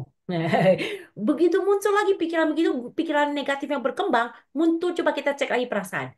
Perasaan yang tadi kesel, marah, bisa tambah gede. Yes, bener Pak Gunawan. Wah, dia mewakili sekali langsung tangannya begini. Bener, langsung gede banget. Levelnya tuh boleh bilang kayak kita setel lagu ya. Setel lagu di mobil, kayak nggak dengerin, langsung dikencengin gitu. Ya, begitu full. Wah, ini habis itu begitu full perasaan negatifnya. Wah, kan makin nggak nyaman tuh, makin nggak enak, makin berontak nih ya badannya, makin hormonnya itu makin mulai berontak, akhirnya bisa muncul lagi lewat pikiran, sombong begitu, apalagi konfirmasi ini orang 5 kali saya panggil cuek, berarti konfirmasi sombong 100%. Kalau gitu, next time kalau ketemu saya nggak bakal nyapa lagi, betul? Betul nggak? Iya. Itu naturalnya manusia, betul ya? Nah, itu pikiran adalah pelopor. Kita menjadi seperti yang kita pikirkan. Dengan contoh tadi kita akan bisa melihat prosesnya itu bagaimana. Dari berpikir, merasakannya, dan melakukannya lagi melalui pikiran, ucapan, dan perbuatan. Nah, terus sebenarnya mau nanya nih, Romo Singgi sama Ko Gunawan ya, dari kejadian dicuekin itu, sebenarnya kan tadi seperti Romo Singgi sampaikan, sebenarnya bisa kan berpikir negatif, berpikir yang namanya positif. Betul ya? Betul ya? Benar. Ya Betul. itu kan, challenge-nya kayak itu. Ketika tadi udah dilakukan 5 kali, ataupun kan batasnya, ibaratnya batas toleransi tiap orang berbeda ya. Ada yang sekali aja gak kuat langsung negatif. Ada yang bisa sampai 5 kali, ada yang bisa sampai 10 kali. Ada yang mungkin udah latihannya itu, boleh dibilang tuh ketenangan batinnya itu sudah seimbang banget, sehingga mau 100 kali, 1000 kali baru jebol mungkin ya. Nah, kalau misalnya dari kejadian tadi, sebenarnya nih, kita mampu melatih pikiran positif. Coba, pikiran positif apa yang muncul? Pikiran positif yang muncul ya seperti tadi, apa namanya? Oh, mungkin dia lagi capek, mungkin dia lagi bad mood, atau mungkin dia lagi lupa, jadi dia nggak bisa nginget pada waktu itu gitu. Nah, gitu tuh. Yes, yes, yes, yes, yes. Heeh. Nah, Karena itu. karena karena realitanya orangnya nggak seperti itu kok. Ah, gitu tuh yang Ya, muncul kayak ya, gitu tuh. berusaha ibaratnya menenangkan pikiran kita sendiri, betul ya? Nah, begitu Ya. pikiran positif muncul, asal jangan itu, oh, ada juga pikiran positif, contoh begini, oh, mungkin dia nggak lihat, asal jangan ditambahin loh, buta kali ya. Udah mau mencoba menanam benih baik melalui pikiran, karena kebiasaan berpikir negatif, nyinyir sama orang, muncul lagi. Bahaya banget itu, ibaratnya plus satu, minus satu, habis deh. Apalagi nyinyirnya berkepanjangan, hati-hati. Makanya kita perlu mengembangkan sati setiap saat. Karena dibilang latih sati, perlu mengembangkan sati setiap saat tujuannya biar kita bisa mengamati terus bentuk pikiran kita. Nah, makanya dibilang jaga supaya apa, tidak lengah, ya kan? Kewaspadaan kita supaya tidak lengah. Nah, jadi itu tadi, kalau kita mampu berpikir positif, kemudian coba cek deh perasaannya. Ketika mungkin lagi capek kali nggak lihat, perasaannya itu beda nggak sama atau sama nggak seperti tadi yang negatif? Beda. Iya, apa perasaannya? Rasanya lebih ke kayak muncul karuna, belas kasihan kayak gitu. Ya, maksudnya, nah, ketika muncul karuna, pengen akhirnya kita mungkin bisa melakukan hal baik lagi ya. Karuna itu kan hal baik, hal positif ya. Ketika merasa karuna, kemudian kita merasa juga jauh lebih damai, lebih tenang ya kan. Kemudian akhirnya kita bisa melakukan lain melalui pikiran baik. Semoga Cinensi bahagia, sehat ya kan. Nah, kita mampu melakukan hal baik. Nah, itu pikiran yang munculnya itu negatif akan menghasilkan perasaan negatif. Perasaan negatif akan kita lakukan kembali melalui pikiran, ucapan, perbuatan, hasilnya negatif. Namun ketika kita mampu ibaratnya mengendalikan diri kita, melatih diri kita, berpikir positif untuk kasus, cerita, kejadian apapun, ya kalau kejadian positif sih nggak usah dilatih, nggak usah disadari, betul ya? Dapat hadiah langsung otomatis, makasih, langsung happy otomatis. Yang susahnya, yang nggak mudah itu ketika dapat hal negatif, betul nggak? Hal negatif melalui pikiran, ucapan, perbuatan. Dikatain contoh dikatain BABI, misalnya. Kalau dia bilang, oh kamu cantik banget, oh seneng langsung, itu otomatis. Tapi begitu dikatain BABI, mampu nggak kita senengnya seperti dikatain cantik itu tadi? Itu yang susah, ya kan? Nah, jadi ketika kita mampu mengarahkan, walaupun dikatain BABI itu, kita mampu ibaratnya berpikir positif. Oh, baguslah kamu ngatain saya itu, artinya kamu itu mengurangi karma buruk saya. Saya hari ini, saat ini kan dikatain BABI sama kamu. Mungkin saya di kehidupan dulu, atau mungkin saya tanpa sengaja saya pernah ngatain kamu, ya. Ya kan, dengan begitu kan lebih asik, bener nggak? Nah, sehingga yang saat itu kita tanam juga karma baik. Makanya ini penting kita untuk apa? Untuk melatih pikiran kita, ya. Bayangin sebagai orang tua, calon orang tua, bahkan anak yang sudah dewasa pun, kalau kita belajar hal ini kan keren banget. Kita, wah, oh berarti apapun yang ada di sekitar saya, ketika saya mampu menyadari dan melatih pikiran saya, maka kebahagiaan itu dimanapun saya bisa munculkan. Asik kan jadi ya. Oke, nah ini teman-teman semua, ini pikirkan, rasakan, lakukan ya. So, kita lihat ini teman-teman ya. Dari sini kita tahu bahwa apa? Tindakan orang tua itu sebenarnya semua itu sesuai persepsinya. Persepsi itu tadi yang saya bilang, bahwa pandangan ya, pandangan di dalam Jalan Mulia Berunsur Delapan kan ada pandangan benar di atas. Bayangin deh kalau pandangan kita, contoh, kalau misalnya lihat anak atau lihat orang, duduknya kagak bisa diam, terus kerjaannya teriak-teriak terus, ya. Coba, yang muncul di pandangan kita tentang orang tersebut apa? Cacing kepanasan. Jadi kepanasan. Kan orang kok cacing. Ya maksudnya kayak orangnya kan nggak bisa diem kan kayak gitu kan. Ya, Iya. Caci, kok cacing kan orang. Eh, Ya. kalau orang Palembang nyebutnya gitu sih, kalau misalnya orang Oh, nggak bisa diem, cacing kepanasan. Palembang. Ya, ya. Kalau di Iya. Bali, tadi, kalau di Bali kok? Ya. Eh, Kalau anak itu nggak bisa diem gitu, ini anak ini eh, kurang perhatian deh. Ya, itu kan pengartikannya positif. Nah, umumnya kalau di Jakarta ya, ya, mungkin daerah lain sudah belajar banyak hal, keren. Oke, kalau di Jakarta umumnya nih, anak seperti itu langsung di label, dicapnya nakal, betul ya? Oh, oke. Ya kan? Kalau orang Medan, Medan Lango tuh orang Medan Lang itu ngomongnya betiam. Ya, ya jadi dianggapnya nakal. Nah, dianggap nakal sehingga ketika mikirnya nakal, ini anak mau melakukan apapun, ibaratnya pasti udah dibilangnya nakal terus, betul nggak? Nah, jadi kebanyakan orang itu tindakannya itu ibaratnya tindakan orang tua itu akan sesuai persepsinya yang sudah muncul di otak kita. Nah, tapi kalau misalnya persepsi kita rubah, ini anak butuh perhatian, tentunya perlakuan kita ke dia jadi beda, betul ya? Oh ya, contoh nih, oh ini anak butuh perhatian nih. Kita menghilangkan label pandangan nakal sehingga kita akan bilang, oh ini anak butuh perhatian. Di situ coba cinta kasih kita muncul dibanding yang tadi, betul nggak? Itu dia ya, kita akan memperlakukan dia, oh kita akan mau mendengarkan dia. Tapi kalau di otak kita, ini anak nakal banget sih, dengerinnya aja kagak mau, bener nggak? Ya ada nggak ada kita mau kabur buru-buru, nggak mau deket-deket dia. Ya, tapi kalau misalnya kita bilang, oh ini anak kasihan, ini anak butuh perhatian, maka kita akan mau meluangkan waktu kita mau dengerin dia, betul ya? Mau memperhatikan apa yang dia lakukan. Nah makanya tindakan orang tua ini sebagai satu rumus juga perlu kita pahami. Tindakan orang tua ini bisa yang disebut positif negatif. Makanya tadi yang pikiran tadi ya kan, dia tadi bisa positif, bisa negatif.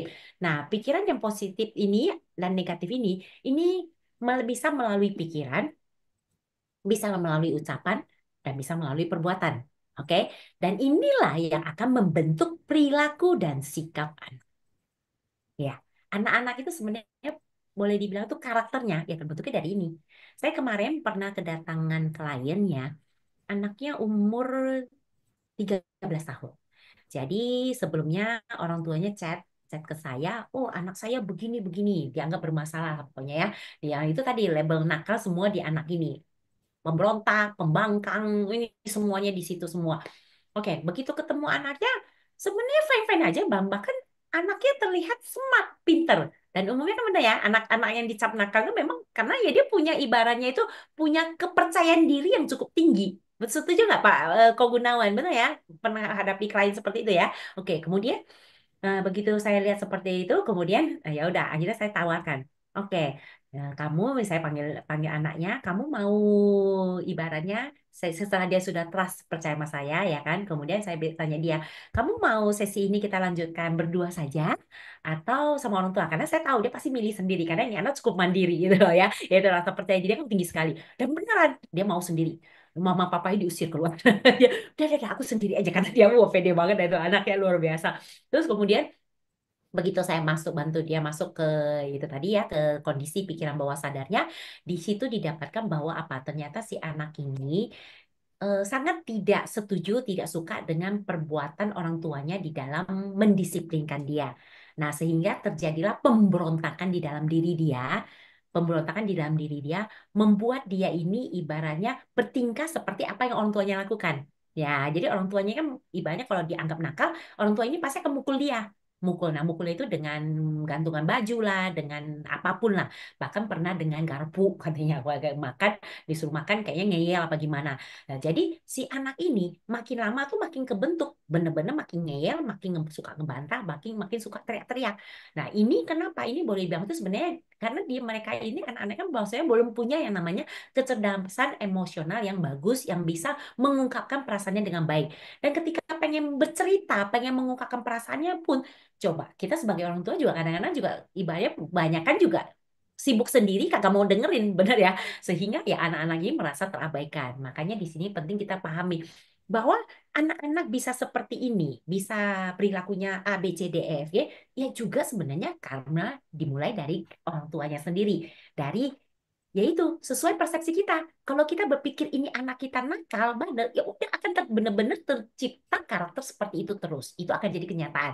Tapi kalau kita punya ibaratnya pandangan yang lain, wah ini anak saya ini smart, ya kan? Dia berani, berani menyuarakan pendapat dia berani melawan ibaratnya aturan yang dia rasa nggak suka, sehingga berarti ini anak percaya dirinya bagus. Itu kan akan jadi berbeda, kita akan memperlakukan dia tuh dengan cara berbeda ya seperti yang tadi kita bilang nakal ya. Nah, makanya ini kita perlu bagaimana kita caranya kalau gitu. Oh, kalau gitu Ci, anak saya misalnya nih sekarang itu dia nyantai banget, males banget. Berarti kalau misalnya saya mulai dari rubah dengan persepsi saya, oh ini anak santai, santai banget, males banget, itu kan negatif ya kan? Tapi kalau saya mau mengartikannya positif, berarti contoh begini. Kalau santai, santai, males, positifnya gimana coba, Romo Singgi? Ini Em, sekalian workshop nih. Sekalian mengartikannya PKP. bilang bilang ke dianya atau mengartikan dianya? Kita dulu dong mengartikan si Kita anak. dulu ya, kita kita matikan ke dia. Oh, anak ini kelihatannya malas banget. Oh, anak ini sedang santai, sedang merenung untuk mendapatkan inspirasi yang baru secara positif. Oh, Kalau pikiran positifnya kayak gitu, tapi umumnya orang tuh pasti bilang, wah lu nih malas banget kayak gitu. Ah, kerja kayak apa, olahraga kayak gitu. Umumnya kayak gitu pasti. iya, ya kan karena tadi pikiran, Ya, ucapan, nah, perbuatan semuanya disesuaikan dengan itu tadi mau positif, uh-uh, positif, mau negatif, ke negatif kan. Nah, kalau kita uh-uh. mampu dari sisi kita, oh santaiin, santai, malas, malas, malas, santai berarti pernah teman-teman para sahabat pernah tahu nggak di buku itu di toko buku ada loh buku yang judulnya itu nyeleneh, buku judulnya begini, bagaimana caranya menjadi orang malas. Ada loh judulnya begitu. Jadi sebenarnya gini, menjadi orang malas itu sebenarnya orang yang bahagia hidupnya. Konon begitu. Kenapa? Karena di otaknya ini hormon racun itu nggak seperti orang yang terlalu sibuk, terlalu aktif banget, ibarat terlalu heboh-heboh gitu loh. Jadi memang demikian struktur Hmm. mekanisme di otaknya. Jadi sehingga sebenarnya kan hal baik juga. Cuma memang kalau untuk menyelesaikan tugas ya nggak bisa dong males ini. Perbuatannya yang perlu untuk dikoreksi. Nah, cuman supaya perbuatan bisa dikoreksi, supaya perilakunya ini dan sikap anak ini bisa bisa berubah, berarti harus dari kita dulu. Bagaimana melabelnya ini dulu, memberikan sudut pandang ini. Kalau misalnya kita labelnya ini anak malas banget, ya kan ibaratnya kita aja sendiri udah kesel, udah penuh dengan kebencian, udah penuh dengan kemarahan.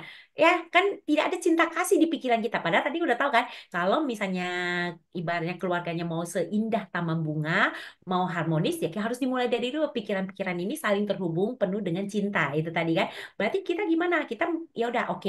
Ini anak malas setidaknya berarti hal pertama, hal baik pertama adalah ini anak sudah mampu punya kemampuan untuk santai, relax. Berarti nanti kalau misalnya menghadapi masalah seberat apapun, dia bisa santai, bisa bisa gak stres.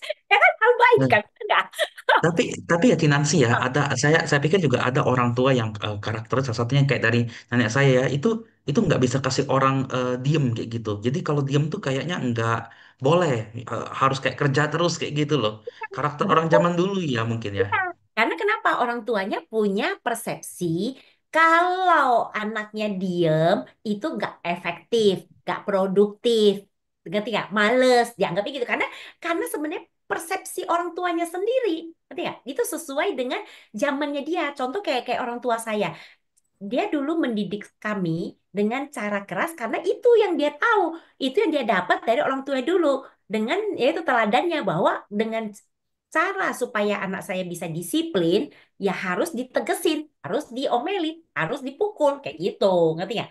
Nah, ketika persepsi kita ini mampu kita review, oh, zaman sudah berubah, semua mengalami perubahan, Anica, nggak bisa seperti dulu lagi. Berarti cara orang tua saya dulu tuh udah nggak cocok sekarang, saya harus berubah, pakai cara baru, gitu loh. Maksudnya kayak seperti itu, ya. Nah, ini tujuannya untuk memperlihatkan bahwa apa?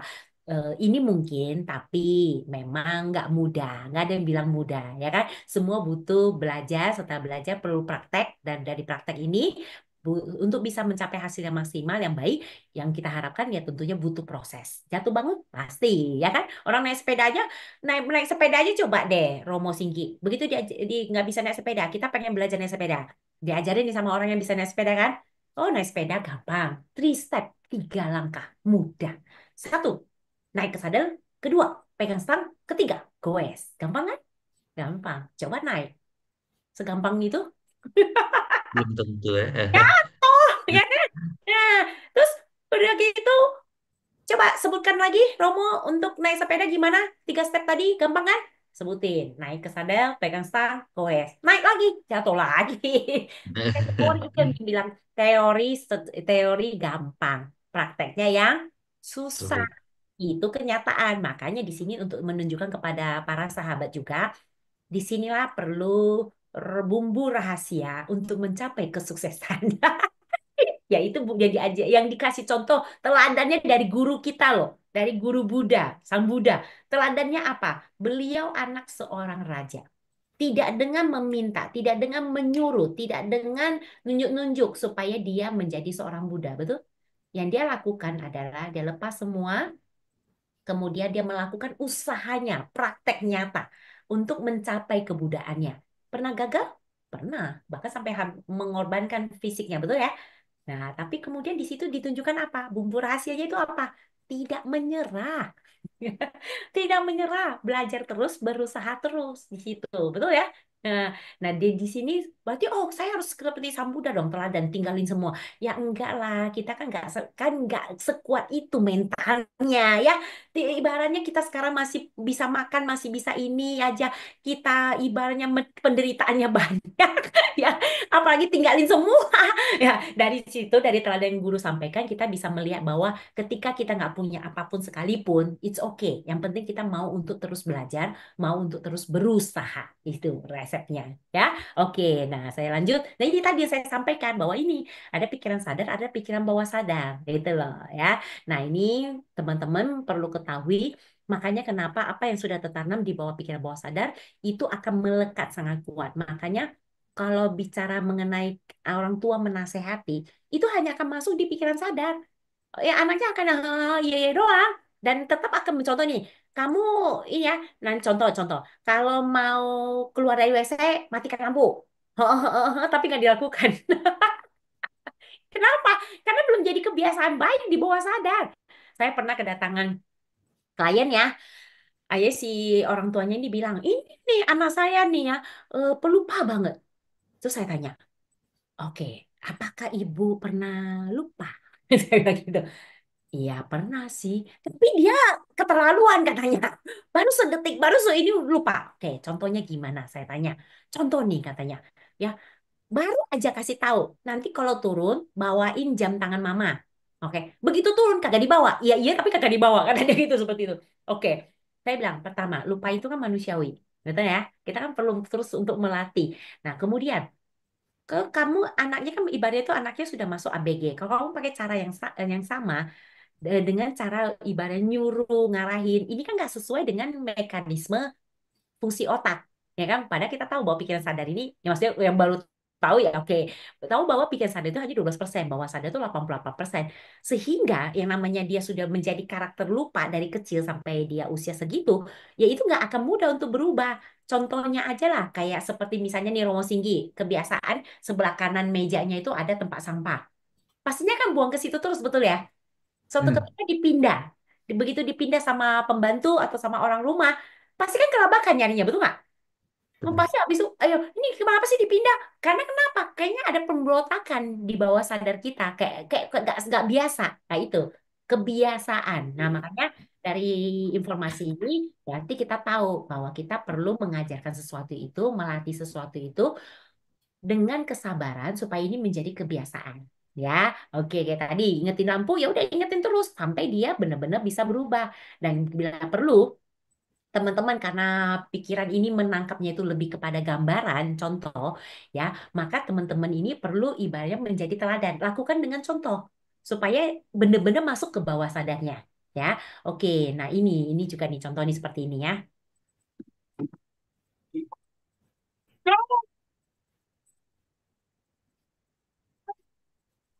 What are you teaching your child? Children see, children learn. But color on paper, not the wall. Clean this up. Okay, some, okay? Your actions become their actions. Here, draw on your own paper. Learn to guide your child in a positive way at childrenseechildrenlearn.ca. Anak melihat, anak-anak melakukan. Nah, jadi ya itu kabar baik sekaligus kabar buruk. Kalau kita nggak sadari kita melakukan hal-hal buruk yang sering kita lakukan, ya udah anak-anak akan nyontoh. Tapi orang bikin juga orang-orang sekitar kita. Contoh kita jadi ibaratnya ilmu parenting ini nggak cuma sekedar antara orang tua sama anak, tapi juga lebih kepada bagaimana diri kita ini terhadap diri kita. Ya, juga bagaimana diri kita terhadap di lingkungan kita. Contoh nih, ketika kita sebagai seorang leader di satu perusahaan di tempat kerja kita, ya itu berarti juga kita menjadi orang tua buat mereka, setuju ya? Nah, bagaimana kita bisa menjadi teladan baik juga buat anak-anak karyawan kita. Nah, itu. Jadi ini juga bisa diterapkan ilmunya.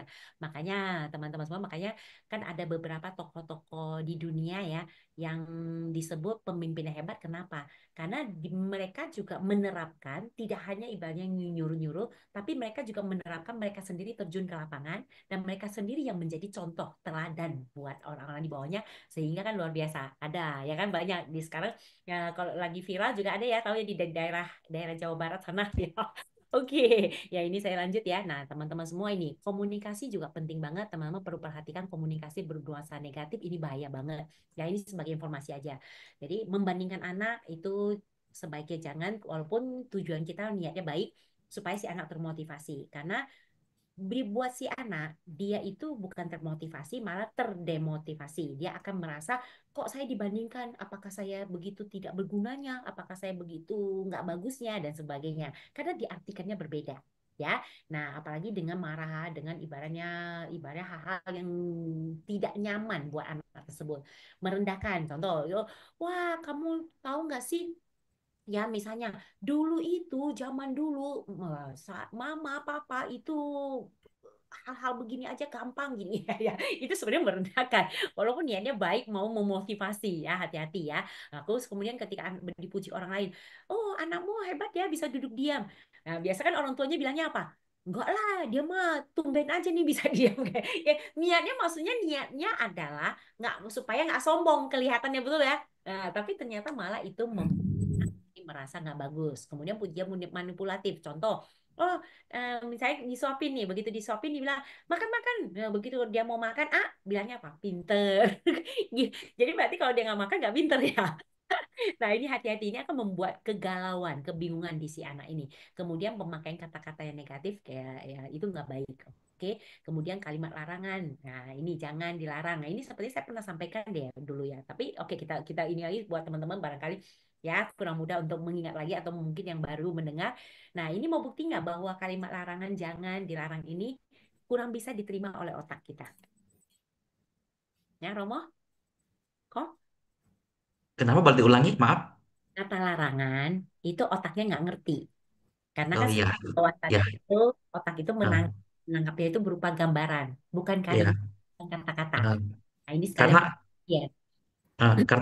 karena saya sendiri misalnya saya bilang ke orang kan jangan pergi jangan lupa ya dia lupa. Jadi saya bilang ingat ya kayak gitu tuh. Ya, Ingat ya ya makanya saya bilang, atau hmm, makanya saya bilang seperti ini saya pernah bahas ya kan, namun saya mengingatkan kembali ya, ya bahwa otak kita ini nggak memahami kata larangan.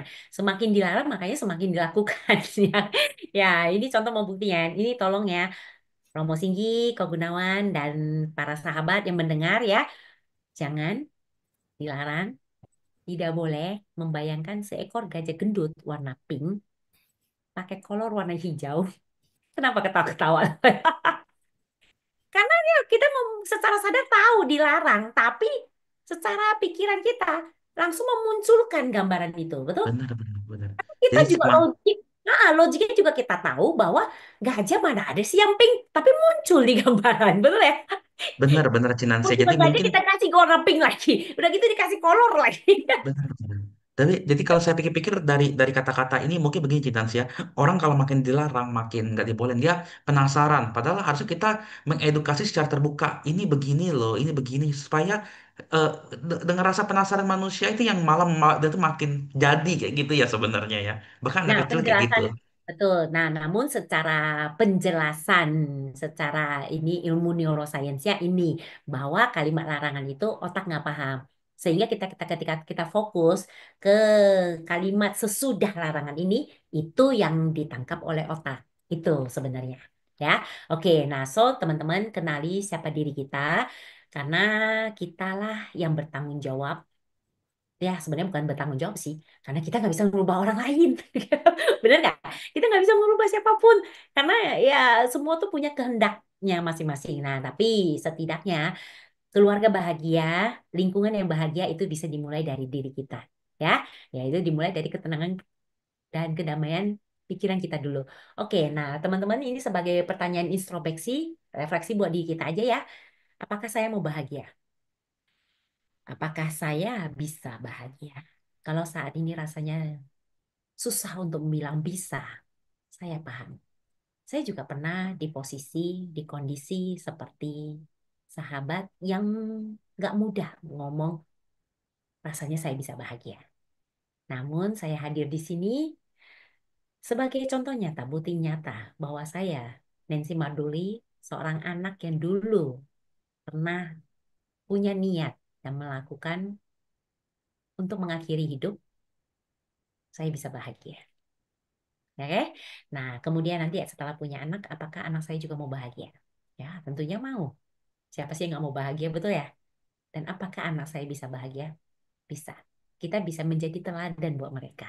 Tapi kita dulu, sembuhkan diri kita dulu, sehatin dulu diri kita, baru kita bisa menjadi teladan buat mereka. Nah, ini teman-teman, menjadi orang tua di era digital, ya ini yang saya bagikan tips, ya ini yang saya lakukan, oke, sehingga saya bisa menjadi sekarang tuh kalau orang-orang lihat bagaimana saya dekatnya dengan, saya punya anak saya tiga, ya, anak saya tiga, anak pertama, mau tahu usianya berapa? Anak saya tiga, anak pertama usianya sudah 20. 10 itu. Tadi saya tambahin 17 loh sebenarnya. Ya, ya, bahkan ada yang bilang belum punya anak. Oh gitu. Ujian. Awet muda aja ya. Iya, 20. Kemudian yang kedua itu mau 18. Sudah 18 lah. Yang ketiga, beda 2 tahun, 2 tahun semua. Dan boleh dibilang itu, ya itu, kayak temen. Jadi bisa ngobrol, bisa sharing kenapa. Jadi saya juga banyak belajar yang mengenai digital, mengenai bagaimana posting, segala macam itu juga dari mereka. Ya, bagaimana cara pakai Zoom, pakai apa itu juga dari mereka. Nah, jadi eh, banyak hal baiknya lah. Nah, jadi di sana juga kita sebagai orang tua kita juga sadar bahwa zaman kan berubah. Nah, sekarang kan ini boleh bilang teknologi anak-anak tuh lebih pintar dari kita. Nah, jangan malu untuk belajar. Nah, makanya ini ya 4B ini pertama yaitu tadi sudah dari sharing ini kita tahu bahwa wah kunci utama itu pikiran ya kan. Nah, berarti kita bersih-bersih pikiran dulu ya. 4B pertama itu bersih-bersih pikiran kita dulu. Oke, kalau masih banyak hal-hal negatif di pikiran kita, ya dibersihkan lah. Bersihkannya caranya tahu kan ya? Meditasi. Ya, meditasi ya, supaya pikirannya bisa makin bersih, makin bisa melihat segala sesuatu itu benar-benar sesuai dengan hakikatnya. Kemudian setelah bersih-bersih pikiran, yaitu harus masuk ke tahap mau belajar. Ya, bukan anak belajar, kita juga terus belajar ya kan. Buktinya coba, zaman dulu kita nggak ada internet, nggak ada yang namanya smartphone segala macam ya kan. Belajar nggak ada Zoom seperti ini. Ya kita juga belajar. Nah, dengan kita belajar, kita menjadi teladan. Anak-anak kita juga tahu, oh, mama saya, papa saya aja mau belajar. Berarti belajar itu tidak ibaratnya tidak terbatas buat siapapun. Berarti saya juga perlu untuk terus belajar. Nanti ketika dia sudah dewasa, dia sudah menjadi orang tua, dia juga nggak jadi arogan. Dia juga akan mau dengan rendah hati, dengan ibaratnya mau menurunkan egonya dan mau belajar juga. Oke, nah, ya. Kemudian setelah belajar berproses bersama anak, berproses bareng. Nah, kalau misalnya belum jadi orang tua, ya berarti bukan anak. Berprosesnya bersama apa? Bersama teman-teman di sekeliling, bersama dengan komunitas, berproses bersama dengan atau diri kita sendiri, ya kan? Karena di dalam diri kita ini setiap dari diri kita manusia itu punya yang namanya masa kecil kita yang disebut dengan inner child. Nah, inner child kita ini itu yang membentuk sebenarnya banyak sekali ini inner child ini kan hal-hal yang sudah terbentuk dari sejak kita kecil. Ya, contoh kayak tadi misalnya kalau misalnya saya dari kecil suka teriak ya kan, kalau saya tidak belajar bahwa teriak itu tidak baik, saya akan terus melakukan itu sampai saya dewasa. Nah, itu kan ini yang kebawa terus sampai kehidupan kita kapanpun. Makanya kita perlu berproses bersama dengan diri kita yang dulu masih kecil, diri dulu kita yang terluka, yang ibaratnya mendengar kata apa kita nggak suka, ya kita perlu apa? Bersih-bersih pikiran kita perlu belajar, kita perlu untuk ketika mendengar kalimat yang kita nggak suka, kita sudah biasa aja, kita sudah netral gitu loh, ya. Oke, kemudian setelah berproses, ini berikan batasan. Batasannya tidak hanya untuk anak juga, tapi untuk diri kita juga.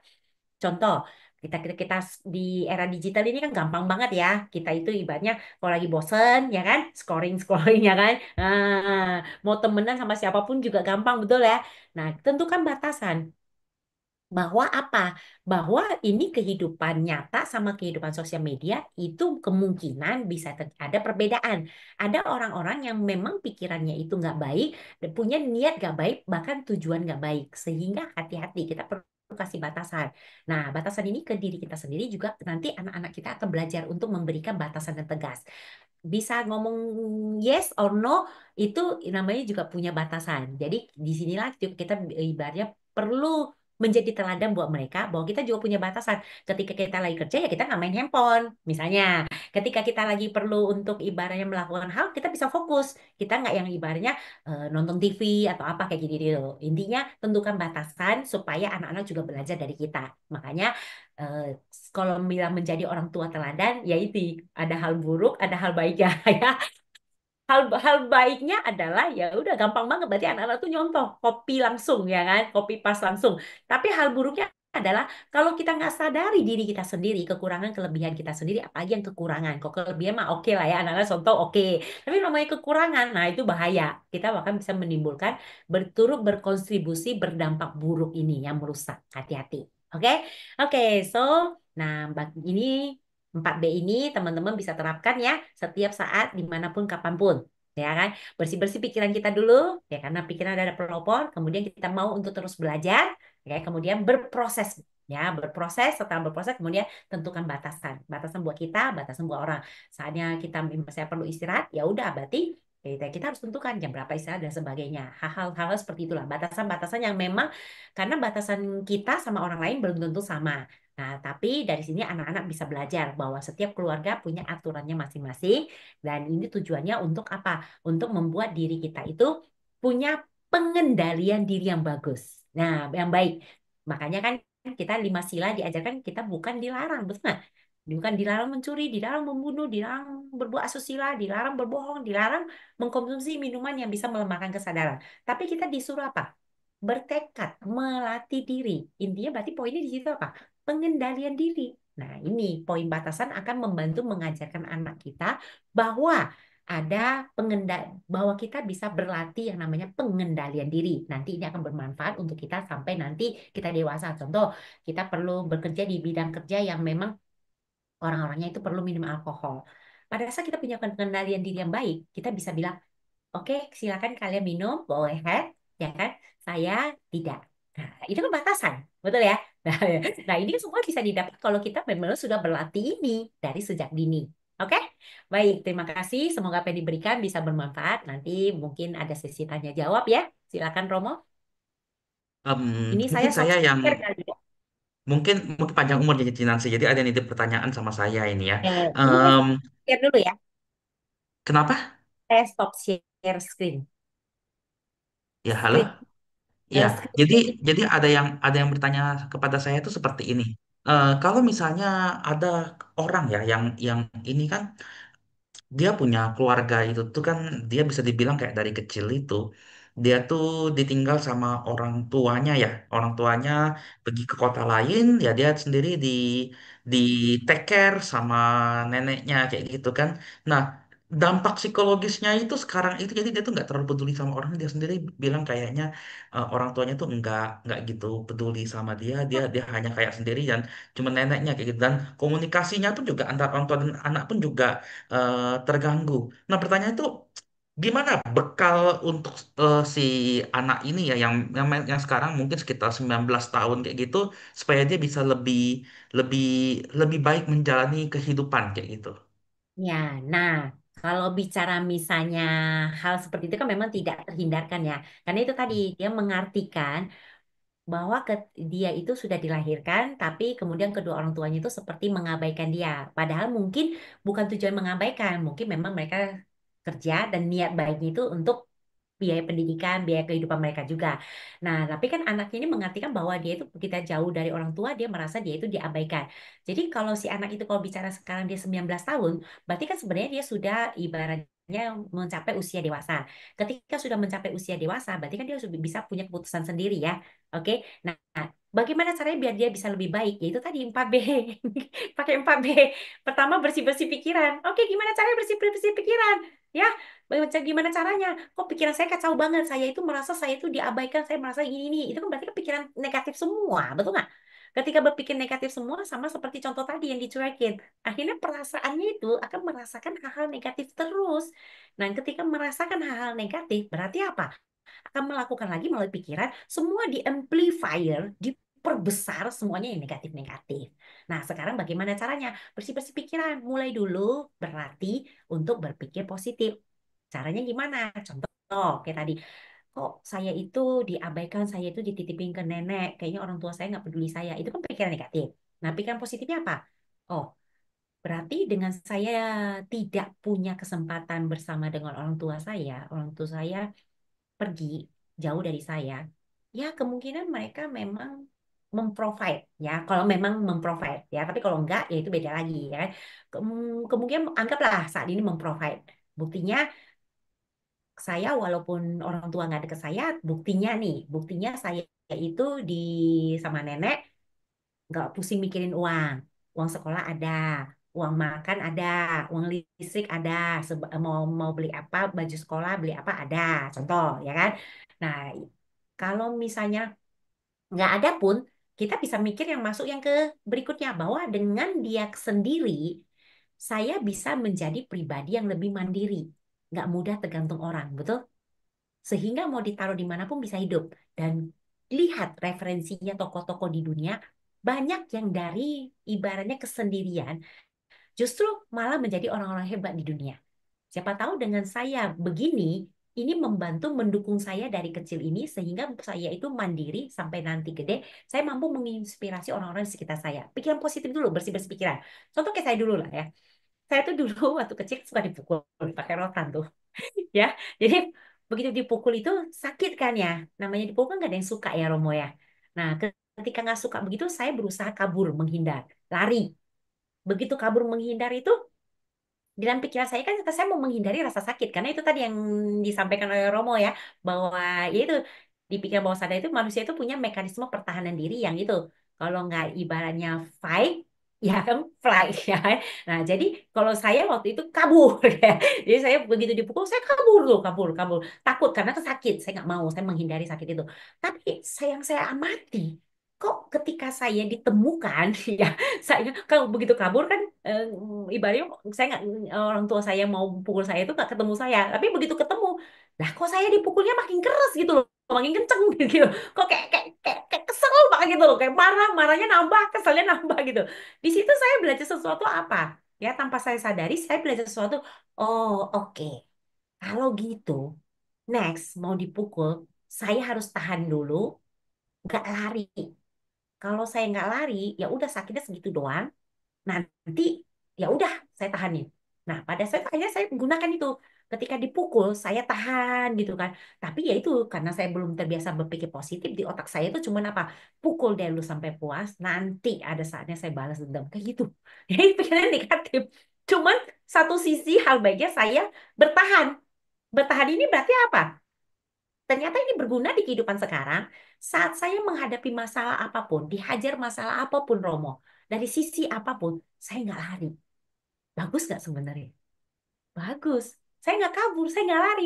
Saya hadapi masalah itu sampai titik terakhir. Ibaratnya gitu loh. Jadi saya punya keberanian di situ. Kan sebenarnya positif kan, bener ya? Nah ini sekarang karena saya sudah ibaratnya mengerti pikiran ada pelopor, saya mulai berlatih. Oh, saya makin bisa melihat hal-hal baiknya. Nah, tadi bersih-bersih pikiran. Oke, ini nggak gampang. Ini memang level pertama, tapi yang paling sulit, ya. Tapi bagusnya kita bisa belajar, kan kita punya guru ya, dan kita bisa terus berlatih. Nah, di wihara-wihara juga banyak kan ibaratnya ada kelompoknya, yang ada kelompok untuk belajar meditasi, yang ada itu belajar untuk masuk ke diri kita, mengenali diri kita, dan bersih-bersih pikiran kita. Kemudian setelah bersih-bersih pikiran, nah ya bagaimana caranya? Dia mengalami hal nggak nyaman kayak gitu ya. Terus ibaratnya menjadi komunikasi kurang sama orang tua segala macam. Belajar. Kalau memang kamu merasa kekang komunikasi nggak bagus segala macam, ini keputusannya kalau di si anak itu ya. Ya, kalau di anak itu ya, kalau dari sisi si anak, karena kalau dari tiap sisi itu pasti ada langkah yang agak berbeda karena kan sudut pandangnya berbeda, betul ya? Oke, nah kalau ini dari sisi si anak.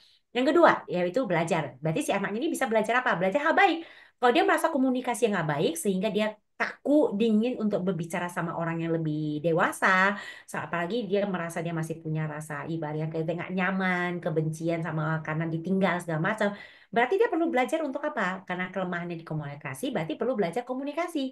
Ada banyak nggak ilmu komunikasi? Banyak, ya kan? Mau belajar yang gratis ada, yang berbayar juga ada. Silakan cari senyamannya. Mau dari buku juga bisa, bisa, ya kan? Nah, atau ibaratnya belajar dari orang lain, ya kan? Nah, yang pentingnya itu tadi, setelah bersih-bersih pikiran, tentunya sampah di dalam pikiran bawah sadar kita itu lebih bersih. Nah, itu baru ada ruang buat kita belajar, belajar hal baru yang baik, oke? Setelah belajar, kemudian apa? Berproses. Awalnya pasti susah. Dulu saya nggak bisa yang namanya meluk orang tua saya, susah banget, ya, karena saya dari kecil nggak pernah dipeluk. Nah, saya lihat orang saya pengen begitu tapi saya nggak bisa. Jadi kalau dipeluk tuh saya udah kayak batang pohon kaku. Dan rasanya itu geli gitu loh. Nah, kemudian karena saya lihat oh, kok ya, apalagi ya saya belajar bahwa pelukan itu secara ini sentuhan kulit itu pelukan itu nanti bisa bikin apalagi dengan orang tua ya asalkan bisa membikin ini loh hormon di tubuh kita ini yang baik-baik itu keluar. Nah, terus akan bisa membantu memperbaiki hubungan dan sebagainya. Ya berarti kan saya harus belajar belajar bisa dipeluk dan memeluk kan ya. Nah kemudian berprosesnya ini yang susah. Berprosesnya ini ya itu jatuh bangun kayak naik sepeda tadi Romo, ya. Nah begitu nggak enak pertama masih gitu. Kali berikutnya saya udah bisa yang satu tangan. Ya kan, ketika sudah bisa satu tangan lama-lama dua tangan tapi mukanya masih begitu. Mukanya masih jelek gitu. Nggak ada bahagia-bahagianya dipeluk. Kemudian berikutnya saya sudah bisa masuk apa, malah sekarang saya lebay. Ketika saya bisa meminta anak saya tuh peluk-peluk gitu loh. Ya, ini hal yang dulu orang tua saya nggak lakukan. Nah, saya memutus itu, memutus siklus itu, keputusannya dimulai dari saya. Makanya kalau yang bertanya itu adalah anak tersebut yang 19 tahun, keren. Saya sampaikan apresiasi, congratulations. Berarti apa? Kamu punya nih, kamu tahu ini nggak baik, ini nggak bagus, dan kamu ada niat untuk berubah. Keren banget. Nah, mulai dari itu 4B, ya. Bersih-bersih pikiran, belajar, berproses, and then kemudian bikin batasan buat diri kamu. Batasannya apa? Ya itu bisa dimulai dari pikiran lu. Kalau saya mulai berpikir negatif, stop. Ya kan? Ini kan juga termasuk batasan, betul nggak? Kalau saya mulai ibaratnya mau ngomong-ngomong yang jelek-jelek, stop, ya kan? Mau melakukan hal yang nggak baik, ibaratnya saya nggak mau belajar, nggak mau berproses, ya berarti apa? Saya lagi capek, saya lagi lelah, saya masih terbiasa dengan hal-hal yang lama saya. Ya sudah, ambil waktu dulu, tapi tentukan waktu. Nanti besok mulai lagi, ya, atau kapan, atau sejam lagi, atau berapa jam lagi, seperti itu, ya.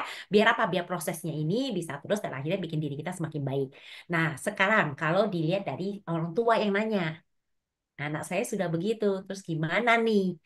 Ini saya ngalamin sendiri, orang tua anak yang terputus dari orang tuanya, ini waktu itu ya susah. Ini buat si anak bisa percaya orang tuanya lagi nggak mudah, ya. Jadi waktu itu yang penting ketika namanya hubungan, hubungan itu kan pasti kan nggak cuma hubungan itu bisa dimulai dari hubungan antara kita sama diri kita sendiri. Cuma kadang kita nggak mengambil itu masalah karena itu menjadi satu dengan kita, oke? Tapi hubungan namanya hubungan sosial itu berarti ya hubungan antara dua orang atau bahkan lebih, betul ya?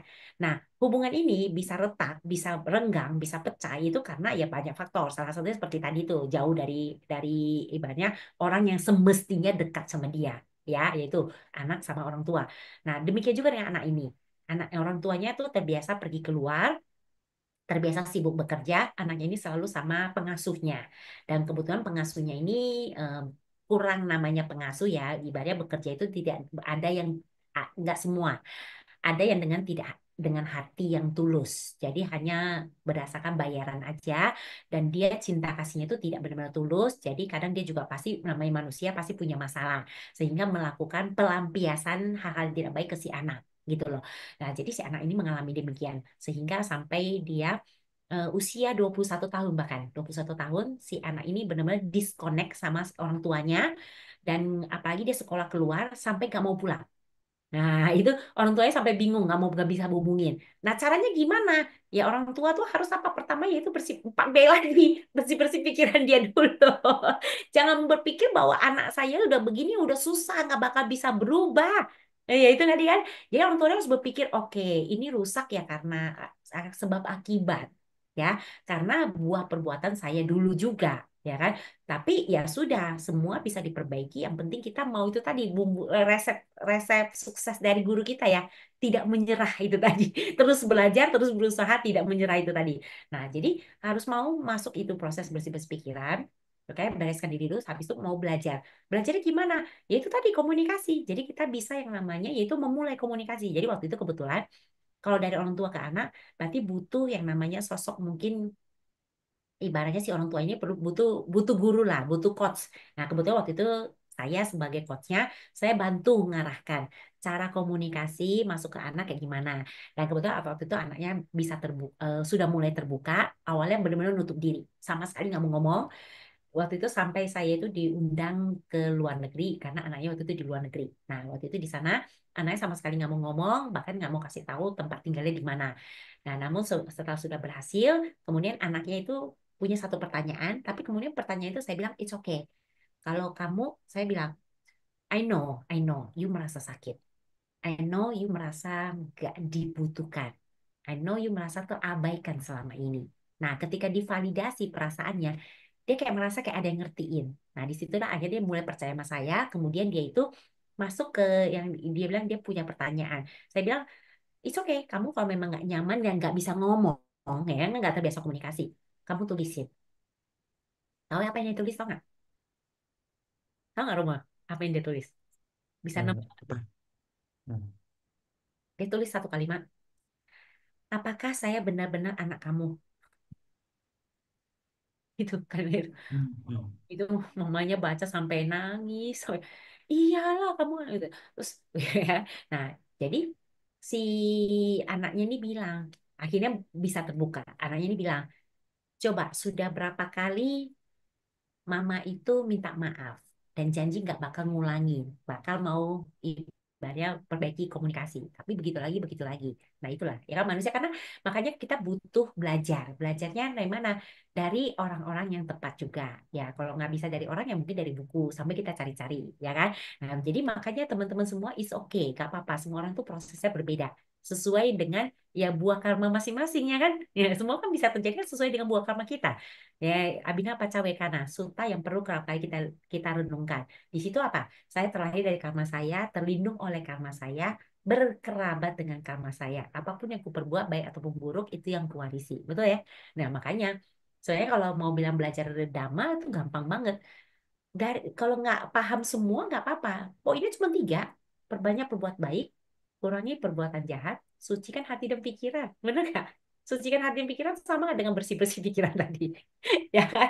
Nah, ya kan kalau ini kan lebih kepada action, ini yang gampang. Nah, tapi ya ini yang memang butuh usaha. Jadi teman-teman kayak tadi dari sisi si anak, dari sisi si orang tua, ya poinnya itu perbanyak perbuatan baik melalui pikiran, ucapan, perbuatan, kurangi perbuatan jahat melalui pikiran, ucapan, perbuatan, sucikan hati dan pikiran.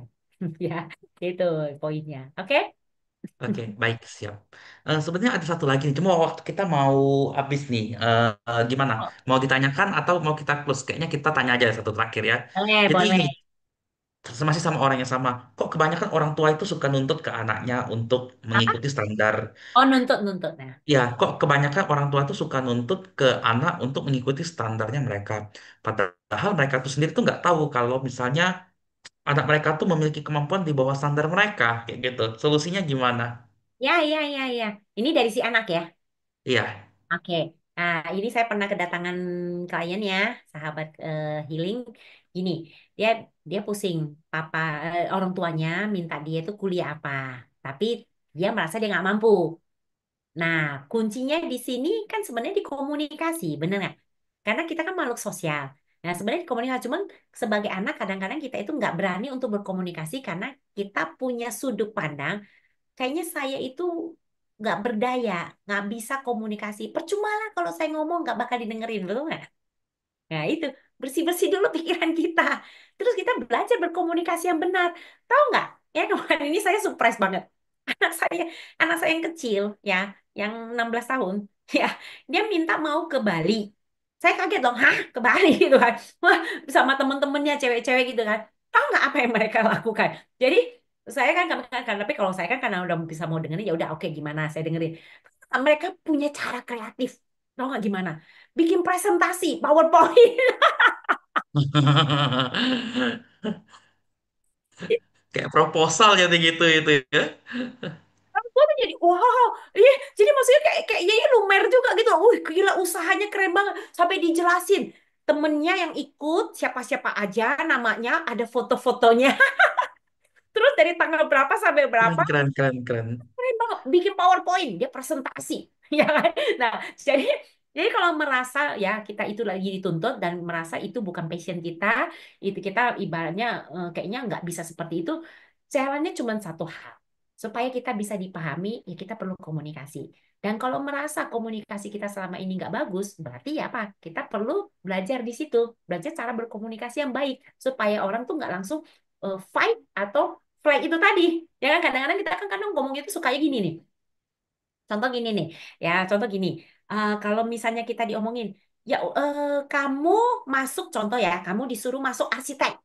Nah, biasanya kan kita langsung yang berontak, enggak gini. Nah, begitu respon kita seperti itu negatif, otomatis kan ini akan makin meledak juga, betul nggak? Nah, tapi kalau cara komunikasi kita contoh begini, ya kita diem dulu, ya kemudian kita bilang begini, ya, ya bersih-bersih pikiran dulu. Wah, ini kan mulai berkecamuk deh. Habis itu kita belajar berkomunikasi yang baik. Kita bilang, saya paham, papa atau mama ingin saya sekolah arsitek. Ya, papa mama dulu pernah nggak pengen punya harapan apa atau cita-cita apa? Terus kemudian kalau misalnya akong, oma atau siapapun orang di sekitar papa mama nih misalnya nih, pengennya papa mama melakukan apa? Perasaannya papa mama gimana? Ngerti ya? Hmm, hmm, Paham ya? Di situ hmm. empati ini muncul kan. Jadi kita ajak ngobrol, diskusi. Bukan langsung merespon negatif. Nah, itu kunci utama dari komunikasi. Sebenarnya ada lagi sih bahasannya tentang komunikasi efektif itu gimana, ya. Tapi kurang lebih seperti ini. Nah, ya, dulu saya pernah diundang waktu itu waktu lagi pandemi ya, tentu. Dia tuh ada ada yang testimoni tentang komunikasi efektif ini. Dia waktu itu sudah mau nego tanah. Ini ribet banget sama orang-orang tua yang di sana. Nah, itu lah masalah utama ya, anak-anak muda sama orang tua. Orang tua merasa dia paling benar, paling ngerti, paling gimana. Jadi ngotot gini nih. Nah, ya ini yang generasi muda, apalagi yang baru masuk ini, kayak merasa nggak didengerin. Nah, komunikasinya mentok. Nah, di situ akhirnya ya udah saya terapin hal seperti ini. Dia sampai DM saya bilang thank you banget. Akhirnya setelah sekian lama alot yang negonya nggak berhasil, jadi berhasil. Nah, ini bisa diterapkan nih buat tadi yang nanya ya. Ya, keren banget. Jadi komunikasinya yang tepat. Ya, pertama kita harus tenangkan diri dulu supaya diri bisa tenang. Ya itu tadi bersih-bersih pikiran dulu. Karena kalau kita berdasarkan pikiran kita yang negatif, otomatis kan kita jadinya apa? Mukanya juga nggak enak dilihat, ya kan? Bahasanya juga nggak enak, kata-katanya juga kasar, ya kan? Oh, apalagi ya ini, ya kan sikap tubuh kita. Tapi kalau kita tetap tenang, kalem, berarti kan di dalam kita tuh isinya yang positif-positif, ya kan? Ketika positif, ya kita mulai belajar mengkonsen kita, ibarat ngobrol lah seperti sama temen.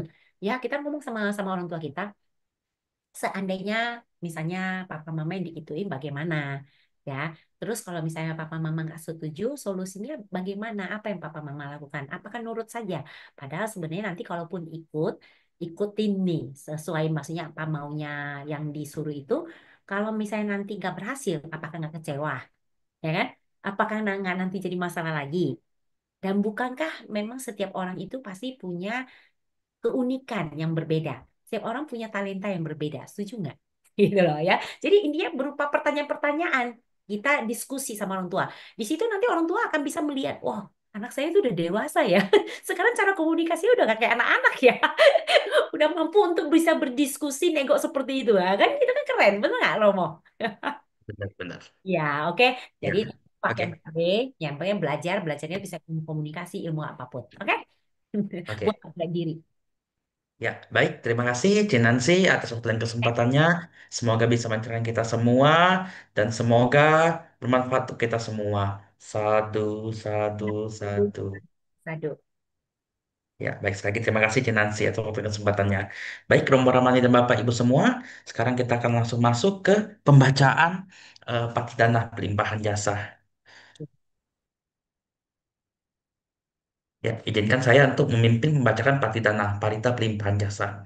Hendak mak yang patidanang namaste punya sita nikatasa yakna nani kata ni me tesan ca no hontu sat ananta papmada ye piya gunawan aca mai hang mata pita dayo dit a me cha pya dit awa anye ma jata weri no sat atitanti lokasming te bumma jatu yonika Pance kacatuokara sangsaran abakwa bawe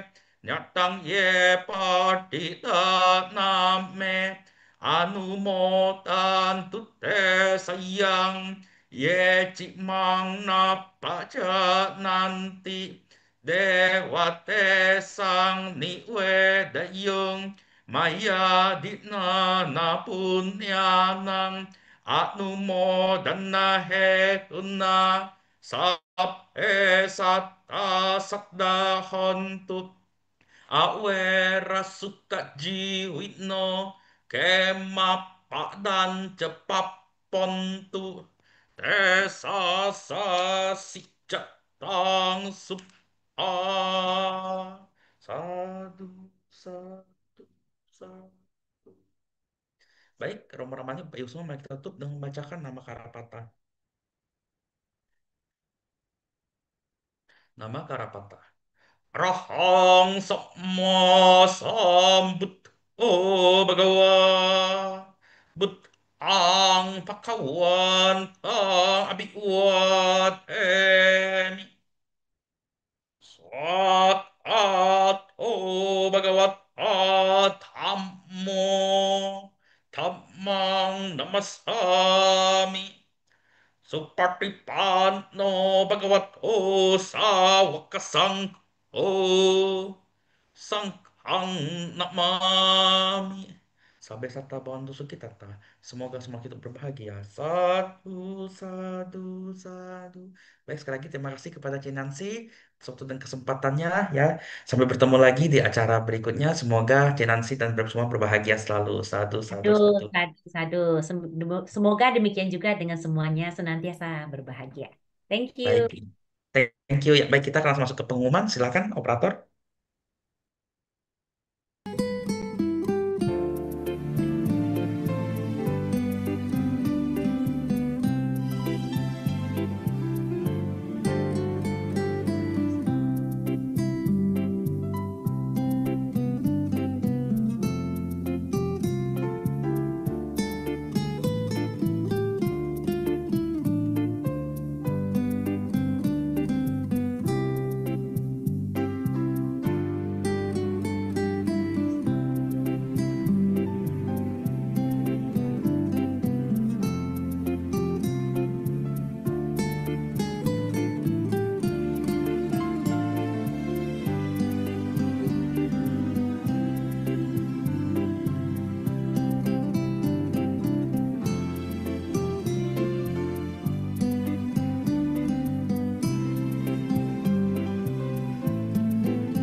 Ya, sekali lagi terima kasih kepada Kinansi atas kesempatannya, tim kerabat Guru Kerja DSO.